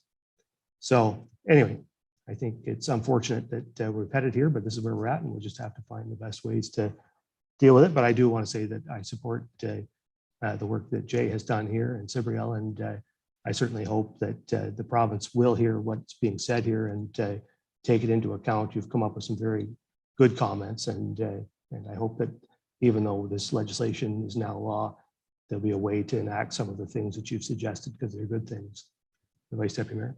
Yeah, thank you for your comments, Mr. Mayor. And as usual, they're right on. And I think we're just moving the problem from site plan control to approval stage. And I think we may be moving the issue around from week to week. So, but I know we're on housing and it's a little bit off topic. Mr. Mayor, I hope you indulge me with this question. Allow me to ask this of Jay. Jay, it's a little bit off topic here, Bill 109, but with collecting of fees and development charges, could you? I know it's a little bit off topic again, but what is our housing reserve? You talk about collecting of fees, Jay. 5%, development charge fees into our housing reserve. What's that amount at, by the way? Certainly, it's net the recent contribution from Rice Development. We're about $60,000. With the Rice Development contribution, we're about $110,000. Okay. Our Mayor, you alluded earlier about we're doing quite well, with housing and our housing reserves climbing with dollars. And I hope at some point in this point in time, this council will talk about how we're going to put those funds to good use once we get up into that $225,000 range in the next year and a half. How can we put those funds in our housing reserve to good use? I know it's a little bit off topic, but we were on housing a little bit there. But looking forward to that discussion, see how we can help people in our community when it comes to housing for all. So, but anyways, thanks for your report again, Cibriel and Jay. The Bill 109 report was well done. Well, but it's a good note in that we don't solve this problem by cutting people out. We solve it by bringing people in, right? We create a partnership with Rice Development. We work with that developer and all the developers, and they help us out. And suddenly they come forward with things you never expected, like $50,000 out of the blue to help you out, right? And that's how you solve the problem. Not by excluding these people and excluding those people, right? Anyway, I digress. You've heard the recommendation. If there's nothing further, then all in favor. That's carried. All right, now we'll move on to item 5, staff report on future proposals for development in Ontario and supervisor development services. Yes, and if you'll permit, I'd like to introduce Cibriel to present this report. I think it's a good format for you to hear the types of things that we're thinking about. Well, not we, the provinces have requested our input on these future ideas, and Cibriel can help guide you through the report. Absolutely. Thank you, Mr. Mayor. And thank you, Jay. So I will start off with a little bit on just what we mentioned on Bill 109. So we did attend a municipal review session last Thursday with around 300 or so other municipalities, and there was a lot of questions. There was a lot of stress and anger. So a lot of the notes that council made here today were also heard there, and we will sure to be submitting comments summarizing those and voicing our concerns to the province, even if they're not considered for the current legislation. So back to the future proposals for the province. The province has asked us for input on housing in rural and northern communities, opportunities to increase middle housing and gentle density, and access to provincial financing for nonprofit housing providers. I will start off by talking a little bit about the last one, since the last one will be less applicable to us. The town is currently not a housing provider in the area. However, some of the notes provided here, as in the brief, provides a little bit of the overview and challenges faced by municipal housing providers, such as our counterparts in the county, and nonprofit developers, which come to us quite often now for affordable housing developments. Many of the for-profit affordable housing developers that come to us as well, because a lot of them are sort of like technical financial struggles that the province could be streamlining better. And questions contain items like could easier and less costly access to lending help increase the supply of housing and interest rates and so on. And that just provides a little bit of context on sort of what our partners in the development industry are experiencing. And I usually direct our partners in the development industry to sort of other funding sources by other sectors of the government, such as partnerships with the county, with CMHC, but there is a limited sort of like limited number of ways that we can reach out as the lower tier municipality, and so that's on that part. And for the unique housing needs in rural and northern municipalities, the province has consulted us for this during the More Homes for Everyone plan that was presented to council, I believe, last month or 2 months ago. And in that report, we indicated some of the specific challenges that we face, such as not being able to use certain tools like those that were targeted for the GTHA to speed up approvals, or to have more ability to request financial input from developers on certain projects, such as bigger cities are able to do, even though we grow at the similar rates as the bigger cities in GTHA now. So there's a gap in sort of the tool provisions for rural growth centers, as kind of like a missing middle in sort of municipal politics and the available planning tools in that sense. And then in here, I put in some points, including facts that us as a lower tier municipality, we often have to depend on our upper tier counterparts for housing resource distribution. So this could induce longer timelines. However, our goal here is all to get housing faster. It's just that it is less certain as a municipality when the funding isn't sort of like there's no certain timelines where the funding is being spent and whether it's going to go to our municipality. So that was one of the ideas. And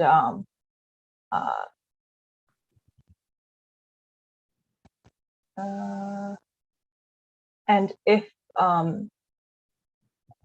you guys have any questions regarding the other points here that I've sort of reiterated from the last council report, I can take those as well. And then I will go on to the missing middle housing part. So during the last council report, we've also submitted comments on missing middle housing and regarding how we would want, as a town, we would want infill and density on our terms rather than the province sort of mandating it on top of us, which was some of the recommendations in their task force report that they allow sort of like 4 stories outright everywhere across the province, which may not apply to small towns like us. And I continue to stress the fact that we need to have sort of like make these decisions that are suitable for our local needs and expand infill as it is suitable to allow sort of the lower density, but not single detached forms of housing in all our neighborhoods. And sort of like expanding the amount of sort of like semi-detached townhouses and low rises across different zones as it is now, expanding sort of what's allowed currently, but not outright having it everywhere as the province would suggest. So that's sort of the gist I was going for in terms of missing middle and densification. And I also mentioned some stuff about approaches that could help lower the cost for multi-generational housing, which point to things like tiny homes and modular homes. And we've heard from the private sector that actually the certification is a huge financial hurdle for them. So I've submitted comments regarding that idea to the province, and now they've come back with a building code section that contains tiny homes. So they're a lot more relaxed in that, and I think in the future our building department will be able to support sort of these new types of homes as needed with a little bit more flexibility. And that's one good thing that the province has been able to change from the last report. And if you guys have any questions, I will be happy to take them. Yes. I'll just wait a second. I'll read the recommendation on this, and then we'll take questions or comments. It's recommended that Council endorse this report to be forwarded to the Ministry as comments on future proposals for development in Ontario. Questions or comments from members, and the Vice Deputy Mayor and then Councillor. Yep, thank you, Mr. Mayor. And Shabril, thanks for this report. And it's an excellent report. And I know you and Jay are really working very hard together, work very well together when it comes to housing for all in our community and some of these changes. I paid particular attention to page 4 of tiny homes. And, you know, I know we've placed a big focus, this council, on working with developers with high density developments. We got over 700 apartment units in the hopper here, or soon to be, which is fabulous. And we'll deal with you know, rent subsidies in the hopefully not too distant future with what we're going to do with those 700 units once they get built. And let's talk about you know, below market rents. But on page 4, when you talk about tiny homes, you know, I continue to have lots of people approach me about those 400 square feet to 600 square foot tiny homes, and it's nice to see the building code. You know, there's been changes there to permit and make it easier for developers. And I just, you know, I'm wondering, you or Jay, but you know, tiny home developments are sprouting up, you know, all across the province, but not in Saugeen Shores. And to me, you know, that widow. For example, one example, you know, they're living in a 2,500 square foot home, lost their spouse, they're living by themselves, and they're saying 400 to 600 square feet, one bedroom with a pull-out couch is just perfect for me. But, you know, are we hearing much from developers, investors? I've had some phone calls, some interest in it, but really nothing really has materialized. Yeah, are you hearing much, you know, particularly with this change now with the building code, to do with tiny homes?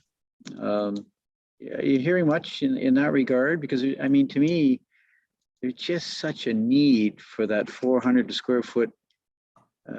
600 square foot tiny home for that single person that, you know, is looking for accommodation, not the 2,500 square foot or the 1,500 square foot. So what are you hearing out there in the community from private investors and developers about tiny homes? I can take this one, Jay. So a tiny home consultant has come to us and saying that there is a lot of interest from builders on her side. to build in the community. I think they are waiting for our bylaw to come in, which I believe after, I'm not too sure actually how this process entirely works yet, so I cannot really offer the exact timelines, but after the public meeting in June, I think they'll get that sense from the public, will get the sense that this is really happening, and those will start to come in. I know land is expensive and high density is what we've been aiming at these 700 apartment units and high density, and there's other high density developments we're looking at, and tiny homes take up a fair amount of property, but Jay, what do you know about, in terms of permitting that use in our community with tiny homes? Are we going to be making it easier for investors and developers in the near future to help this tiny home developments become a reality? Well, certainly I don't want to make it sound like it's the solution. It's one part. I think I've had a message, maybe not at this council, but to those that have asked me, is that there'll be 10 or 12 things that we need to do to meet our goals of building housing for all. And every little bit helps. So we updated the zoning bylaw, and we'll do that with the additional residential units as well. Anecdotally, I get calls about every quarter from mostly retired folks asking, have we updated our bylaw yet? And I've been progressively telling them that it's coming, and now we can say that June. So I think Sibriel's right on that it'll be, if not a floodgate, there'll be a fairly consistent recognition and acknowledgement that these units are available now, and the administrative hurdles are removed. Well, just follow up, Mr. Mayor, and I understand that, Jay, what you're saying is all part of the housing mix and diversity. And we heard a development earlier about townhouses, and we've got apartment units. So it's happening, and it's all a part of being diverse in this community and housing for all. And you're right, it's just one piece, but tiny homes is an important piece, and hopefully an investor, developer come along someday and just out of the blue and say, you know what, got some land here, going to put in 40 or 50 tiny homes for your community. And so anyways, we'll continue to be patient, Mr. Mayor, right? But good things are happening in our community, but boy, sure would be nice to see some tiny homes here one day. Just to be clear, we have already had some success on that front. The Villages of Port Elgin, I think, is a prime example of just that kind of development with small scale homes. So, I mean, we've already seen some development on that front, and we obviously our bylaws can accommodate it to an extent. Just a thought, Councillor Grace. Thank you, Mr. Mayor, and thank you, Sibriel and Jay, for this report. Sibriel, I really agree with your point about the necessity for us to keep pushing for what is our local need. And I think that garden suites, laneway housing, tiny homes, that will help us maintain that local character. Because I think the big challenge for us, one of the big challenges besides providing more housing options, is to still try to maintain our local character. While doing that, I mean, we need to do that in order, that's part of our economic formula in terms of keeping our tourism base and keeping what's charming and attractive about our community to people. And I think that that kind of, looking for opportunities to have laneway homes, those can be lovely and charming and still provide that alternative that the Vice Deputy Mayor was talking about in terms of somebody who's, looking to downsize and like the example that we had in our earlier tonight with building an apartment in a garage. So I really look forward to seeing those changes coming about. I just have a couple of questions. One, I gave Jay a heads up. There was a term that I had to look up, and I just thought maybe members of the public might not be. I wasn't familiar with the phrase "as of right," And so I just wondered if one of you could define that for us, please. Sure. I'll do it because I was asked earlier, Cheryl or Councillor Grace. It's sort of the analog would be automatically. There's you in our case the as of right would mean it's already zoned for it. You just have to go get your building permit. That's how I would describe it in this case. Okay, thank you. And just a follow-up question where that appeared in one of the it talked about in your report that the province was seeking feedback on as of right residential housing up to 4 units and up to 4 stories on a single residential lot. I think you mentioned that in your verbal report too, Cibriel. But that up to 4 stories on a single residential lot, what kind of zoning are we talking about that? There are R4? That wouldn't be any residential lot, would it? I believe the province is actually referring to like a blanket statement for all residential zones in this case. It is a pretty it's a pretty like significant blanket sort of zoning to make, and we're definitely not the first ones to comment on this regarding the housing task force report that where they first mentioned this for all of Ontario. I think their main target was really GTHA, but if they were to do this in the province-wide fashion, then it doesn't really make sense for us rural communities. Yeah, I definitely agree. I do not like the idea of that. I think that, that would be, boy, we want to talk about full-scale rebellion. that might do it. Thank you very much, Cibriel and Jay, for your report. Let's hope that they don't pass the legislation before they end the commenting period on that one. Yes, for sure. They it still mentions as future proposals, like the proposals are not in cement at the moment, Mr. Mayor, but we never know with the province at this stage. It's a little hard to guess. Well, even setting aside the question of the aesthetic or the character of the community, which is important, just the infrastructure impact. We just saw this evening a report on our wastewater treatment facility in Southampton. The calculations would have to change significantly if you were to allow every R1 lot to become a 4-story multi-unit, right? That would, from a planning standpoint, could throw us into quite a tailspin. So hopefully the province is hearing those comments and understanding the kind of impact that a change like that would have and thinking it through.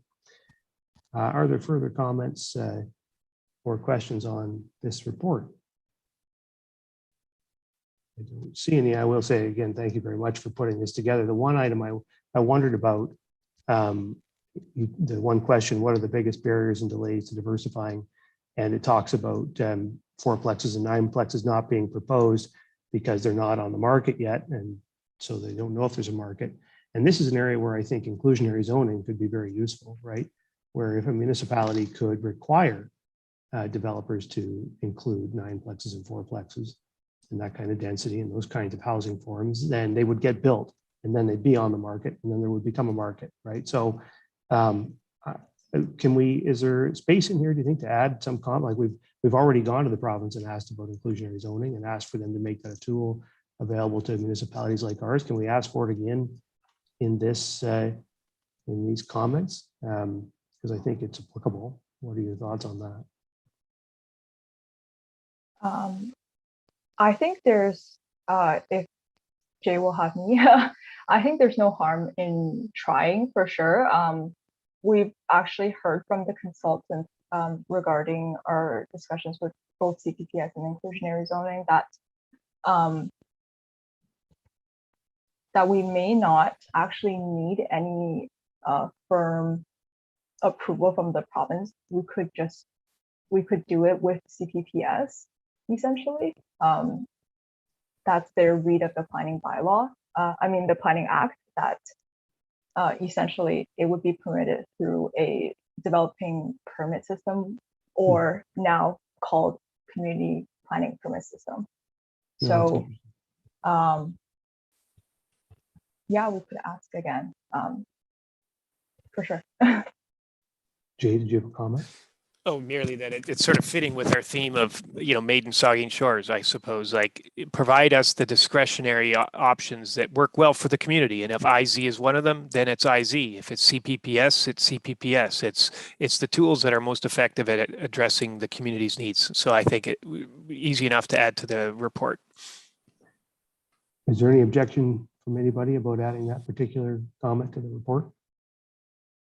Are there any objections from council? So if we could do that, that would be appreciated. Is there anything further? I don't see anything. So we've heard the recommendation. All in favor? It's carried. Okay, thank you, Sibriel and Jay. That moves us on then to the final staff report on the Southampton Landing Trails and Parks and Supervisor Development Services. Yes, thank you, Mr. Mayor. And I bring this forward sort of, I guess it is unique for me, novel for me, that I haven't brought forward a parks report related to my time here, but it's certainly, I think, appropriate for me to bring it forward now, because this is sort of to me, it's almost like a lessons learned report, if I can diverge from the content of the report a little bit, is that over the years, we had to traditionally, when we taken parkland, we just took the land and then it was developed at a later date. Or we took the land and it was a sort of a requirement from the developer to do certain things. So like the Summerside, there was a mix of both. We took the big park, now we're developing it. Or there were the linear parks, trails, that the developer built. And that was their commitment. Or in the case of Blue Water, we have a 7-acre block of land around the Y daycare. Hasn't been built as a park, but we will have to build it as a park at some point. But the lessons learned are that we're growing at a rate now where a lot of these services are being demanded now. And it's not a surprise. I'm not saying something that should surprise any of you, but we wanted to take an approach here where the landform was developing. As you know, from the last fall, Southampton Landing Phase 1, the interior, or Phase 2, the interior block was developing, and it was apropos to develop at the same time. So in two key ways, this is sort of a lessons that we've learned that we're on timing. Can we build the park and the facilities while the subdivision is under construction? And the second part is the cost, which is why it's the main subject of the report. We're asking for budget support, or support rather, from DC Reserve to provide, to share the cost. And our normal local development standard for parkland is the developer provides cleared grade topsoil land with sod on top, and that's it.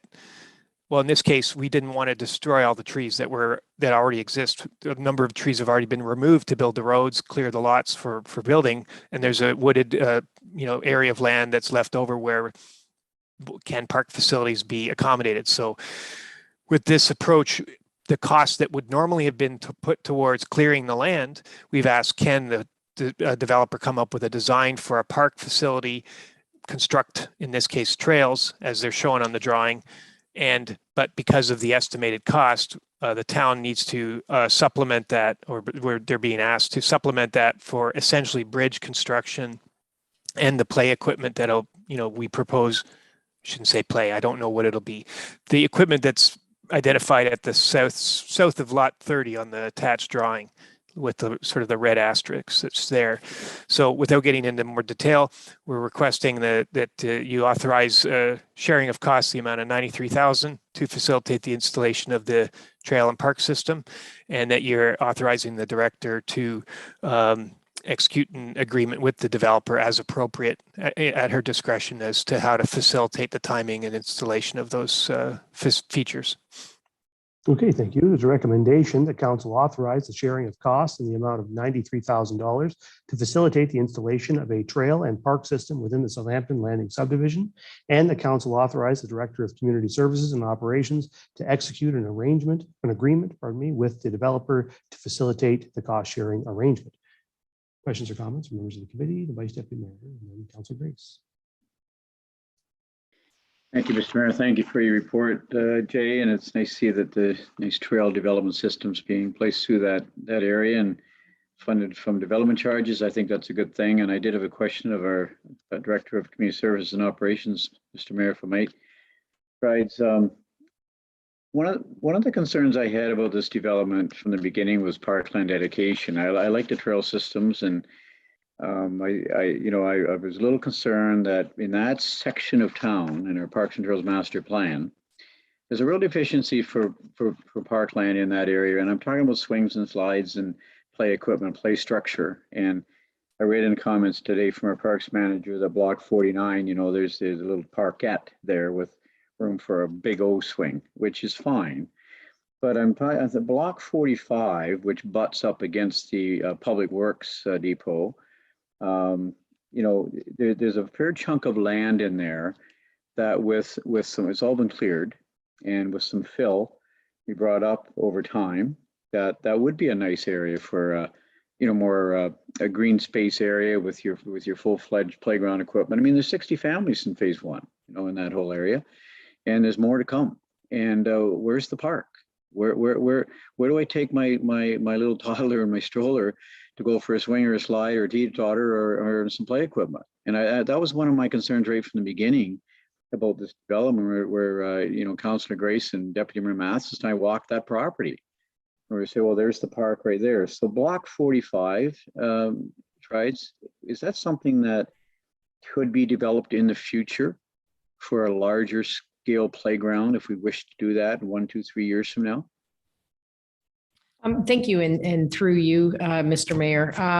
So right now, block 45, just on my drawing here, if the Vice Deputy Mayor can clarify, or maybe Jay, is that the area south of block 30 or lot 30? Yeah, that's correct. That's where I'm at. And yes, okay, thank you. It abuts the Public Works property. Yeah. And it's all been cleared. And I guess my question, why I've asked the question, I just wonder if you could comment on it. Yeah, for sure. Yeah, what we're going to do is have a look at that space. We're not going to commit right now as to what amenities would be in that parkland. What we'd like to do is get the trail system built, look at the demographics of that area, perhaps do some community consultation as to what needs to be and what should be installed in that vicinity of the town. That's fair. And I'm not saying it's an immediate need, but when that whole Southampton landing gets built out with 120, 130 homes and 250, 350 people in there and 50, 60, 70, 80 kids, who knows, and you look at the demographics, I just think that section of town really lacks a park to take your kids to play. And, their families like to go on the play equipment and the swing and the slide. So just keep it in mind. And it may take a few years, but I just want this council and staff to keep that in mind, that I think there's a need for a playground, not just a big O swing, but a playground in that subdivision. Anyways, that's my rant for tonight. Thanks. Thank you. Okay, further comment. Oh, we had Councillor Grace. Councillor Grace. Thank you, Mr. Mayor. And just one more question about the trails. Kristen, could you comment on the accessibility level of the trails that are planned? Thanks. Absolutely, and through you, Mr. Mayor. As you can see on the site plan, there's different colored sections. So the orange or red colored trail system is a granular recreational trail. So stone dust, if you will, well-packed, accessible trail.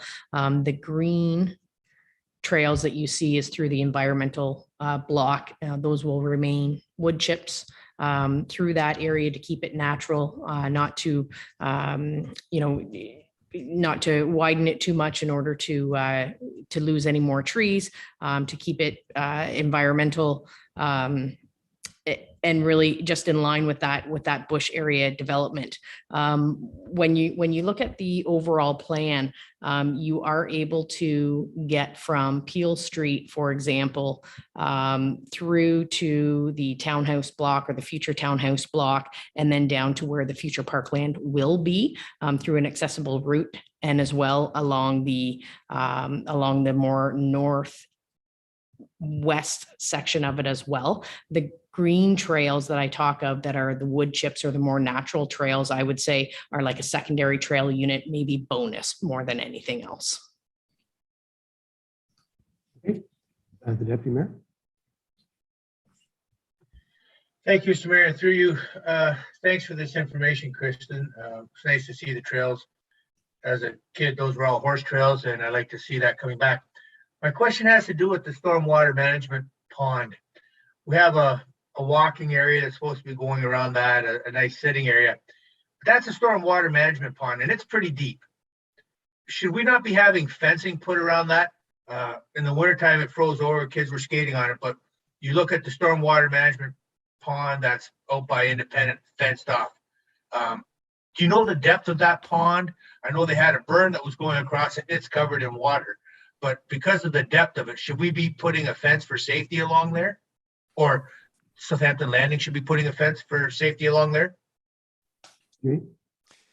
Yeah, we've been working with the developer because it is installed and is deficient as it is. So part of the it was too late to repair it over the winter, but this spring it's anticipated they'll be restoring the pond to the appropriate design, essentially what you're getting at. So making sure it can remain shallow enough that they don't have to install fencing, because part of the design is to make it a little more, it doesn't look natural, but a little less intrusive with a fence. So that means make the rest of it safer. The slope not as steep, the depth not as deep when it's wet, and that's what needs to be done to correct the deficiency. So they'll be working on that this year. One of the things they could do is open up the sluice a little bit, because it just trickles out from one side into the stream that goes down, eventually ends in the lake on Island Street, but it just trickles out of there, and that pond is very deep. Okay. Okay. Thank you. Councilor Davinsky. Yes, I think this has been answered just by listening to Jay and Kristen, Mr. Mayor, and that is, despite that the development looks like it's private, it is not, and therefore I have to assume that the the Southampton Landing Trail and the parkland will be open to all residents of Saugeen Shores. Is that correct? Yes, it's correct. Or acting CAO. Go- Go ahead. No, yes, I think it looks private right now because it's under construction, and certainly I felt that similar way about parts of Summerside. Is that there was so much construction, it was hard to tell what I was allowed to drive on, what I wasn't. Maybe I was there at the wrong time. I don't know. But in this case, I would say it is absolutely a public road. It's accessible year round, and will be the park will be accessible in the small a accessible to all residents of the community. Thank you, Jay. Thank you, Mr. Mayor. Okay, thank you. Any further questions? Don't see any. You've heard the recommendations. I'll ask all in favor. That's carried. Okay, thank you. Then we're on to Community Services, Parks and Recreation. We have one staff report there, and it's on the Port Elgin Beach Volleyball lease agreement, and we'll have the Director of Community Services and Operations.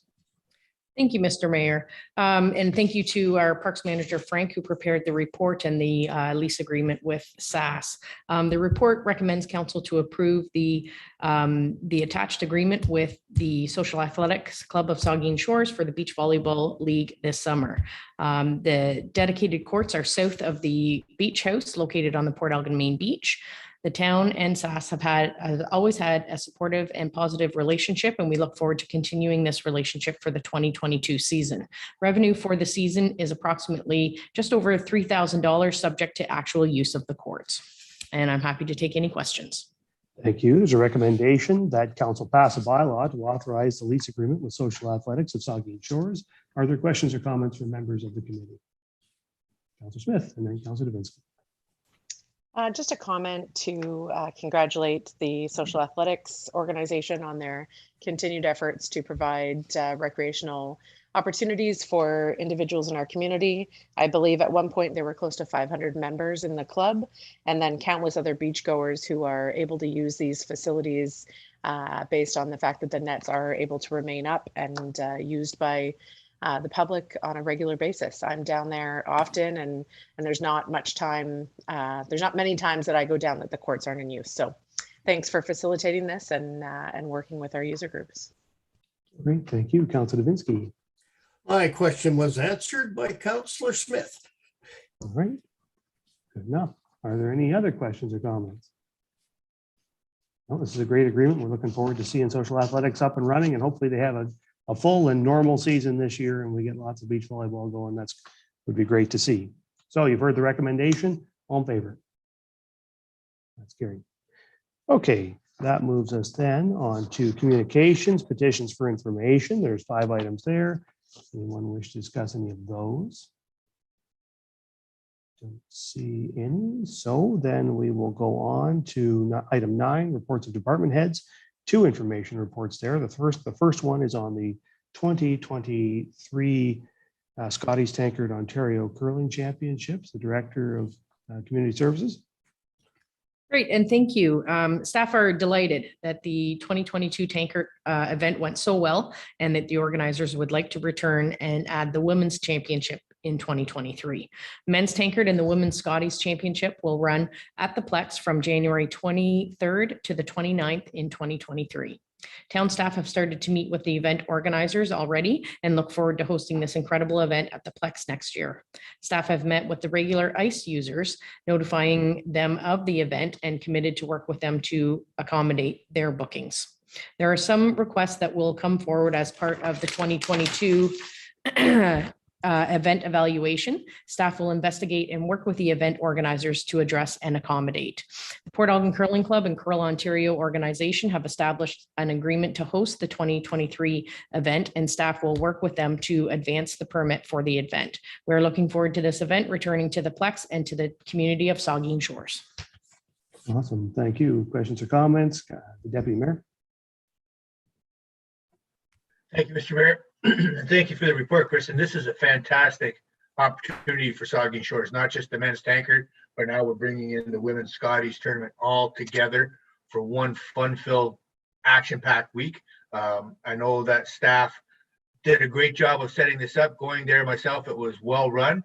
Hopefully COVID is not an issue this year, and people can truly enjoy the full amenities that the Plex can offer. So I look forward to seeing this, and if there's anything council could do, I've let some of the organizers know that we're truly supportive of them. Please let us know.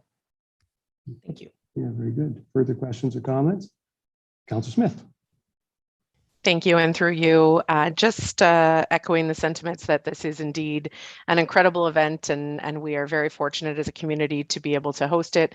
If not for the economic spinoff is a huge benefit to our community. But we do need to recognize the displacement of a number of user groups that do utilize that ice quite regularly. And my hope is that we can work with them to, whether it be incentivizing our neighboring communities with perhaps some tickets to the event in light of their supporting our user groups having access to their facilities. But if we could endeavor to work together with neighboring municipalities, I think it would be most helpful for those regular user groups. Yeah, very good. Further questions or comments? It's just going to be another great event for our community, and we're very much looking forward to it. Now we just have to write a letter to TSN to get them to come here and cover it. That's what we need. So hopefully we can do that. Anyway, thanks for that report. And that'll move us on to our second report, which is an information report on the manager of asset management position. And we have the manager of human resources.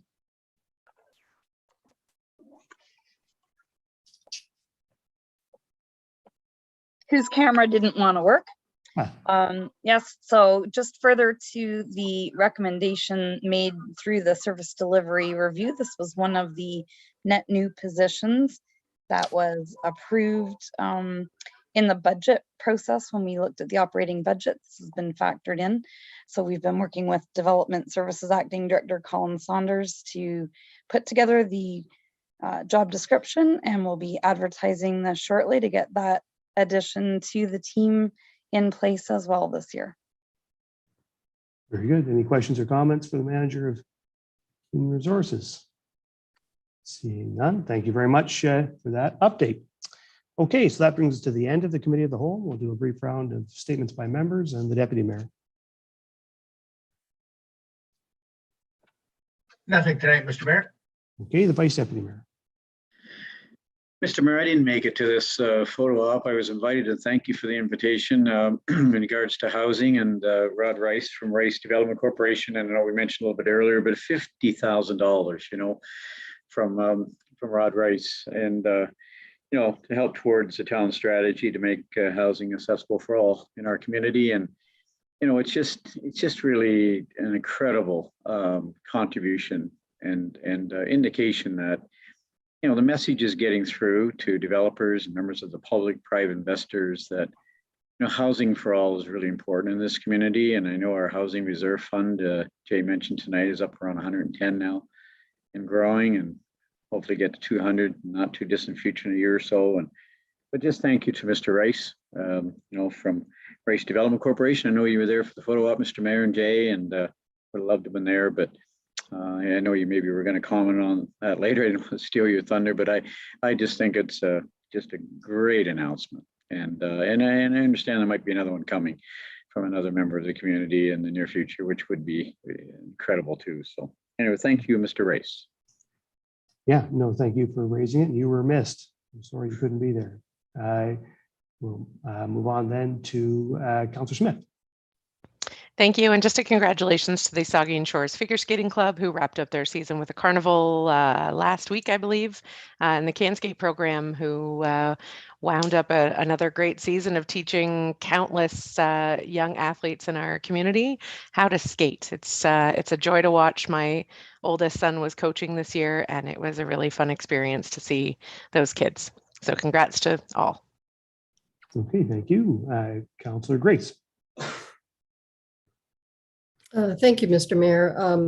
Many thanks to all residents and community groups who participated in various Earth Day cleanup activities on our beaches, roadsides, parks, and elsewhere in our municipality. And thanks to staff for organizing that initiative as an Earth Day recognition event.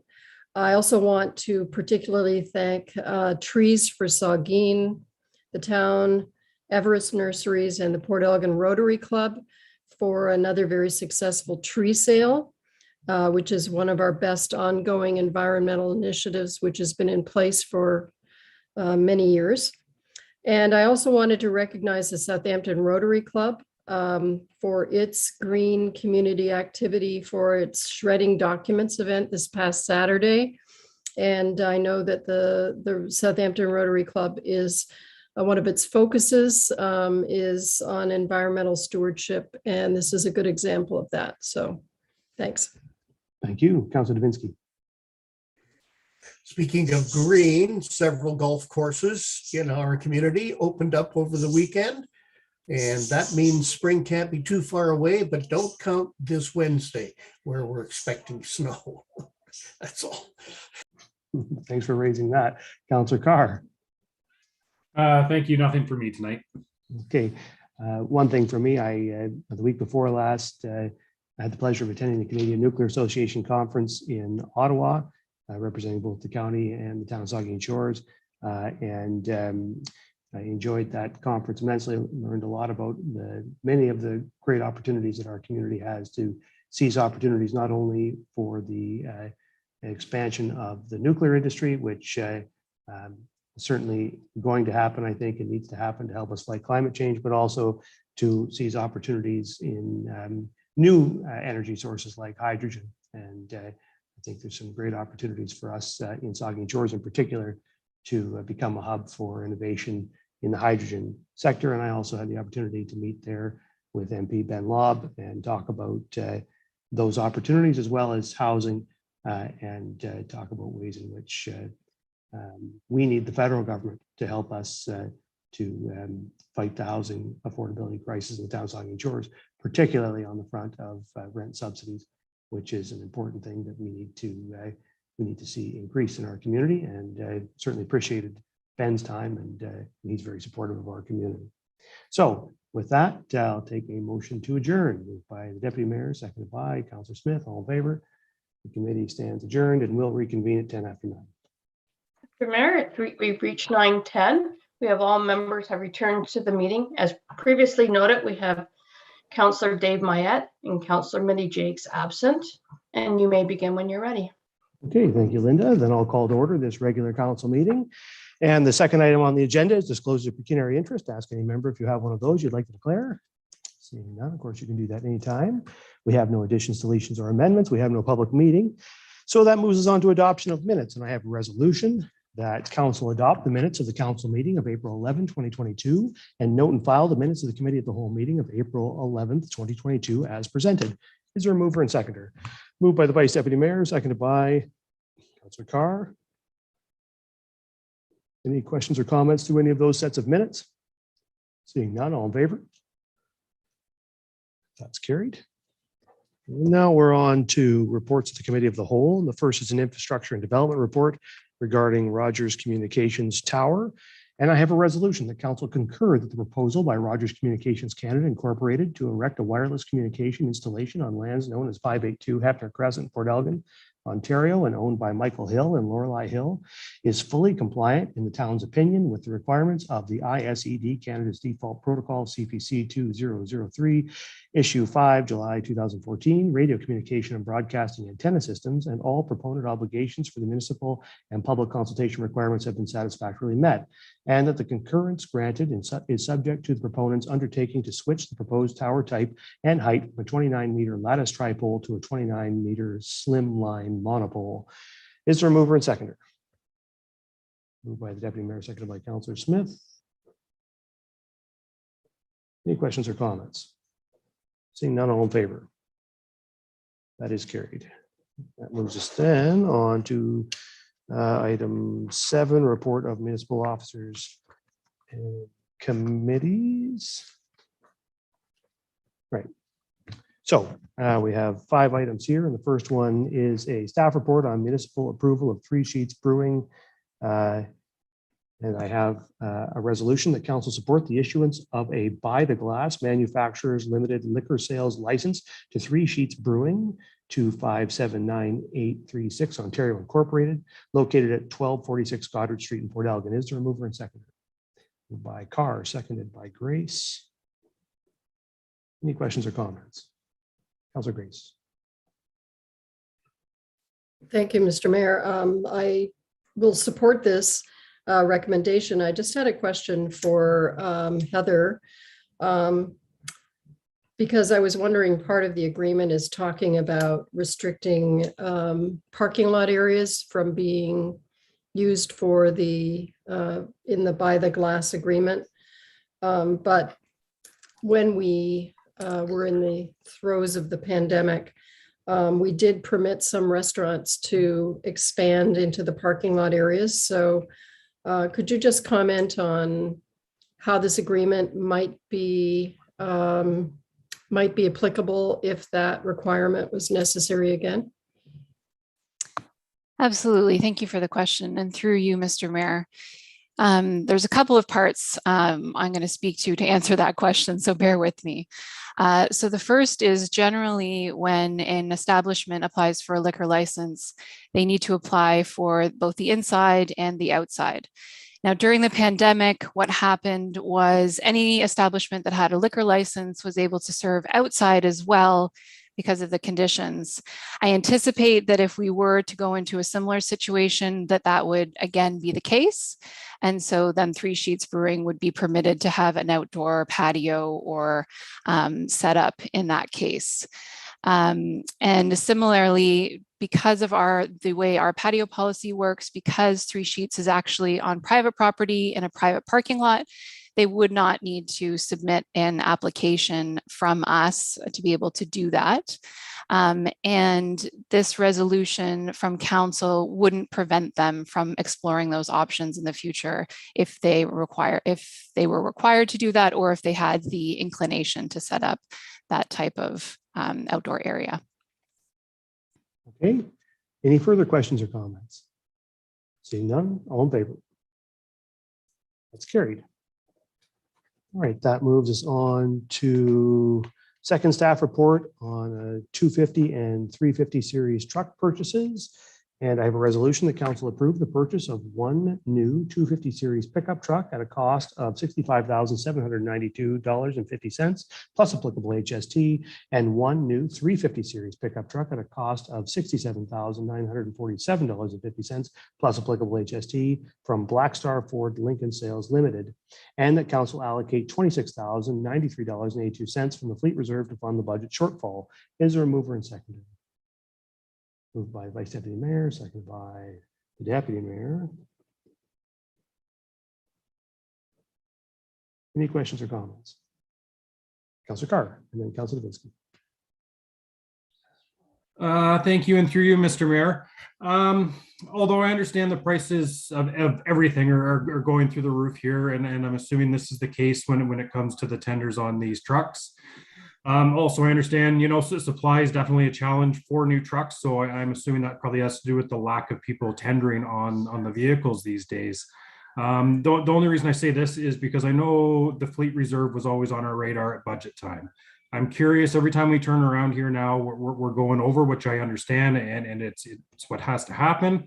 I'd like to start hearing back on what we're going to do to prepare for this as we keep on pulling from this reserve. And it's one I seem to remember a lot of us picking on staying in the red. And we haven't seen anything come forward with the plan. We keep on pulling from this reserve. And I guess my question would be do we have anything left to pull as we keep on doing this, as well as, and I understand this is out of staff's hands, but I see a delivery time of 4 to 6 months. I'm kind of in that industry, and I highly doubt that. Is it something that we're able to get by for longer than 4 to 6 months, or is this something, with vehicles that they're at that end of life cycle already? And I guess just a little bit more background onto that, and if you could. The director. Sure, and thank you, and through you, thank you for the question, Councillor Carr. Yeah, the 4 to 6 month lead time is what was stated by the manufacturer. So we're hoping that they do hold to that. We have seen though delivery of trucks being a little bit longer. So we are hoping the units that these two trucks are replacing, they are still able to be within our fleet, so they don't have to be replaced right away.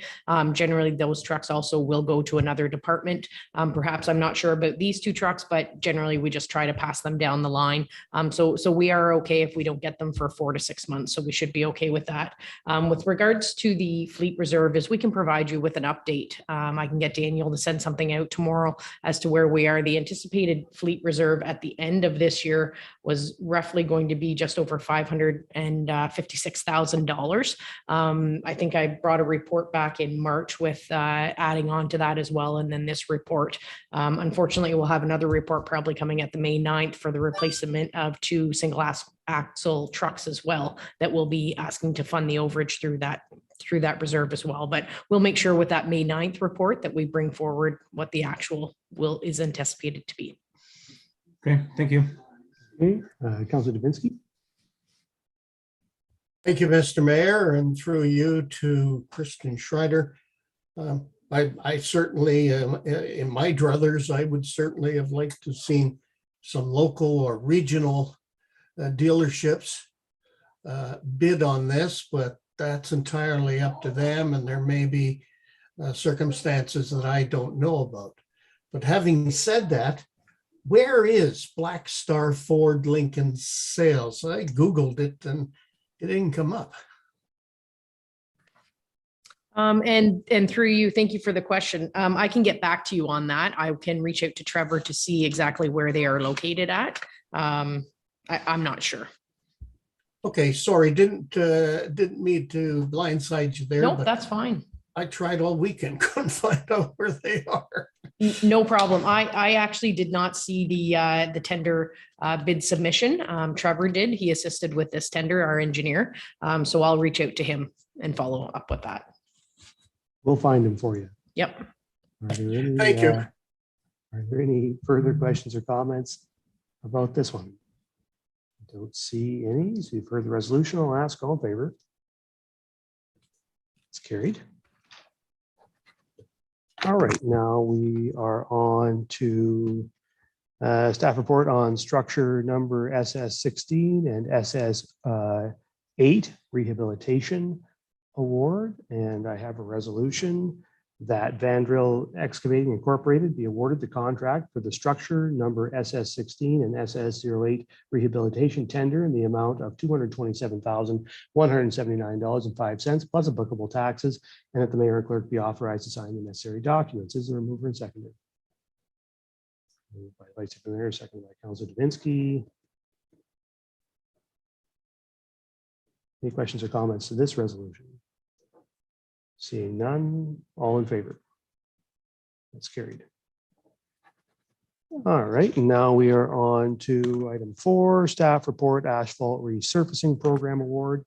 And I have a resolution that Harold Sutherland Construction Limited be awarded the contract for the 2022 asphalt resurfacing program in the amount of $377,736 plus applicable taxes, and that the mayor and clerk be authorized to sign the necessary documents. Is there a mover and seconder? Moved by Grace, seconded by Davinsky. Questions or comments to this resolution? Seeing none. All in favor? That's carried. All right, and then we're on to the final one, which is a staff report on the Bricker Street Reconstruction Award. And I have a resolution that Doug Welsh Construction Limited be awarded the contract for the Bricker Street reconstruction in the amount of $982,223.25 plus applicable HST, and that the mayor and clerk be authorized to sign the necessary documents. Is there a mover and seconder? Moved by Carr, seconded by Smith. Any questions or comments? Seeing none, all in favor? It's carried. Okay, now we're on to bylaws, and we have 5 bylaws for consideration. Anybody wish to have any of those bylaws considered individually? Seeing no requests for that, then I'll read the resolution. It's resolved that the following bylaws are hereby read a first, second, and third time and finally passed and sealed this 25th day of April 2022. 1/36/2022 being a bylaw to authorize a site plan agreement with Gulf Links Limited for the Camden Estates development in the town of Saugeen Shores. 2/37/2022 being a bylaw to adopt the municipal budget and to provide for the final tax levy and collection of rates and levies for the town of Saugeen Shores for the year 2022, and to provide for the mailing of notices demanding payment of taxes for the year 2022, and to provide for penalty and interest. 3/38/2022 being a bylaw to adopt amendment number 18 to the town of Saugeen Shores local official plan 90/2012 for lands known as 827 Elgin Street, town of Saugeen Shores. 4/39/2022 being a bylaw to amend zoning bylaw number 75/2006 by Barry's Construction and Insulation Limited for lands described as Saugeen Saugeen Lake Range, part lots 33 to 36, reference plan 3R8329, part 24, parts 9, 17, 21 to 23, reference plan 3R9500, part 2, Port Elgin, town of Saugeen Shores, and 5/40/2022 being a bylaw to confirm the proceedings of the council meetings of the corporation of the town of Saugeen Shores. Is there a mover and seconder for the resolution? Moved by the deputy mayor, seconded by Councillor Carr. Any questions or comments? None, all in favor? That's carried. All right, and that moves us on to adjournment, and I have a resolution that this regular council meeting of April 25, 2022 hereby adjourns at 9:24 p.m. Is there a mover and seconder? Smith, Matheson. All in favor?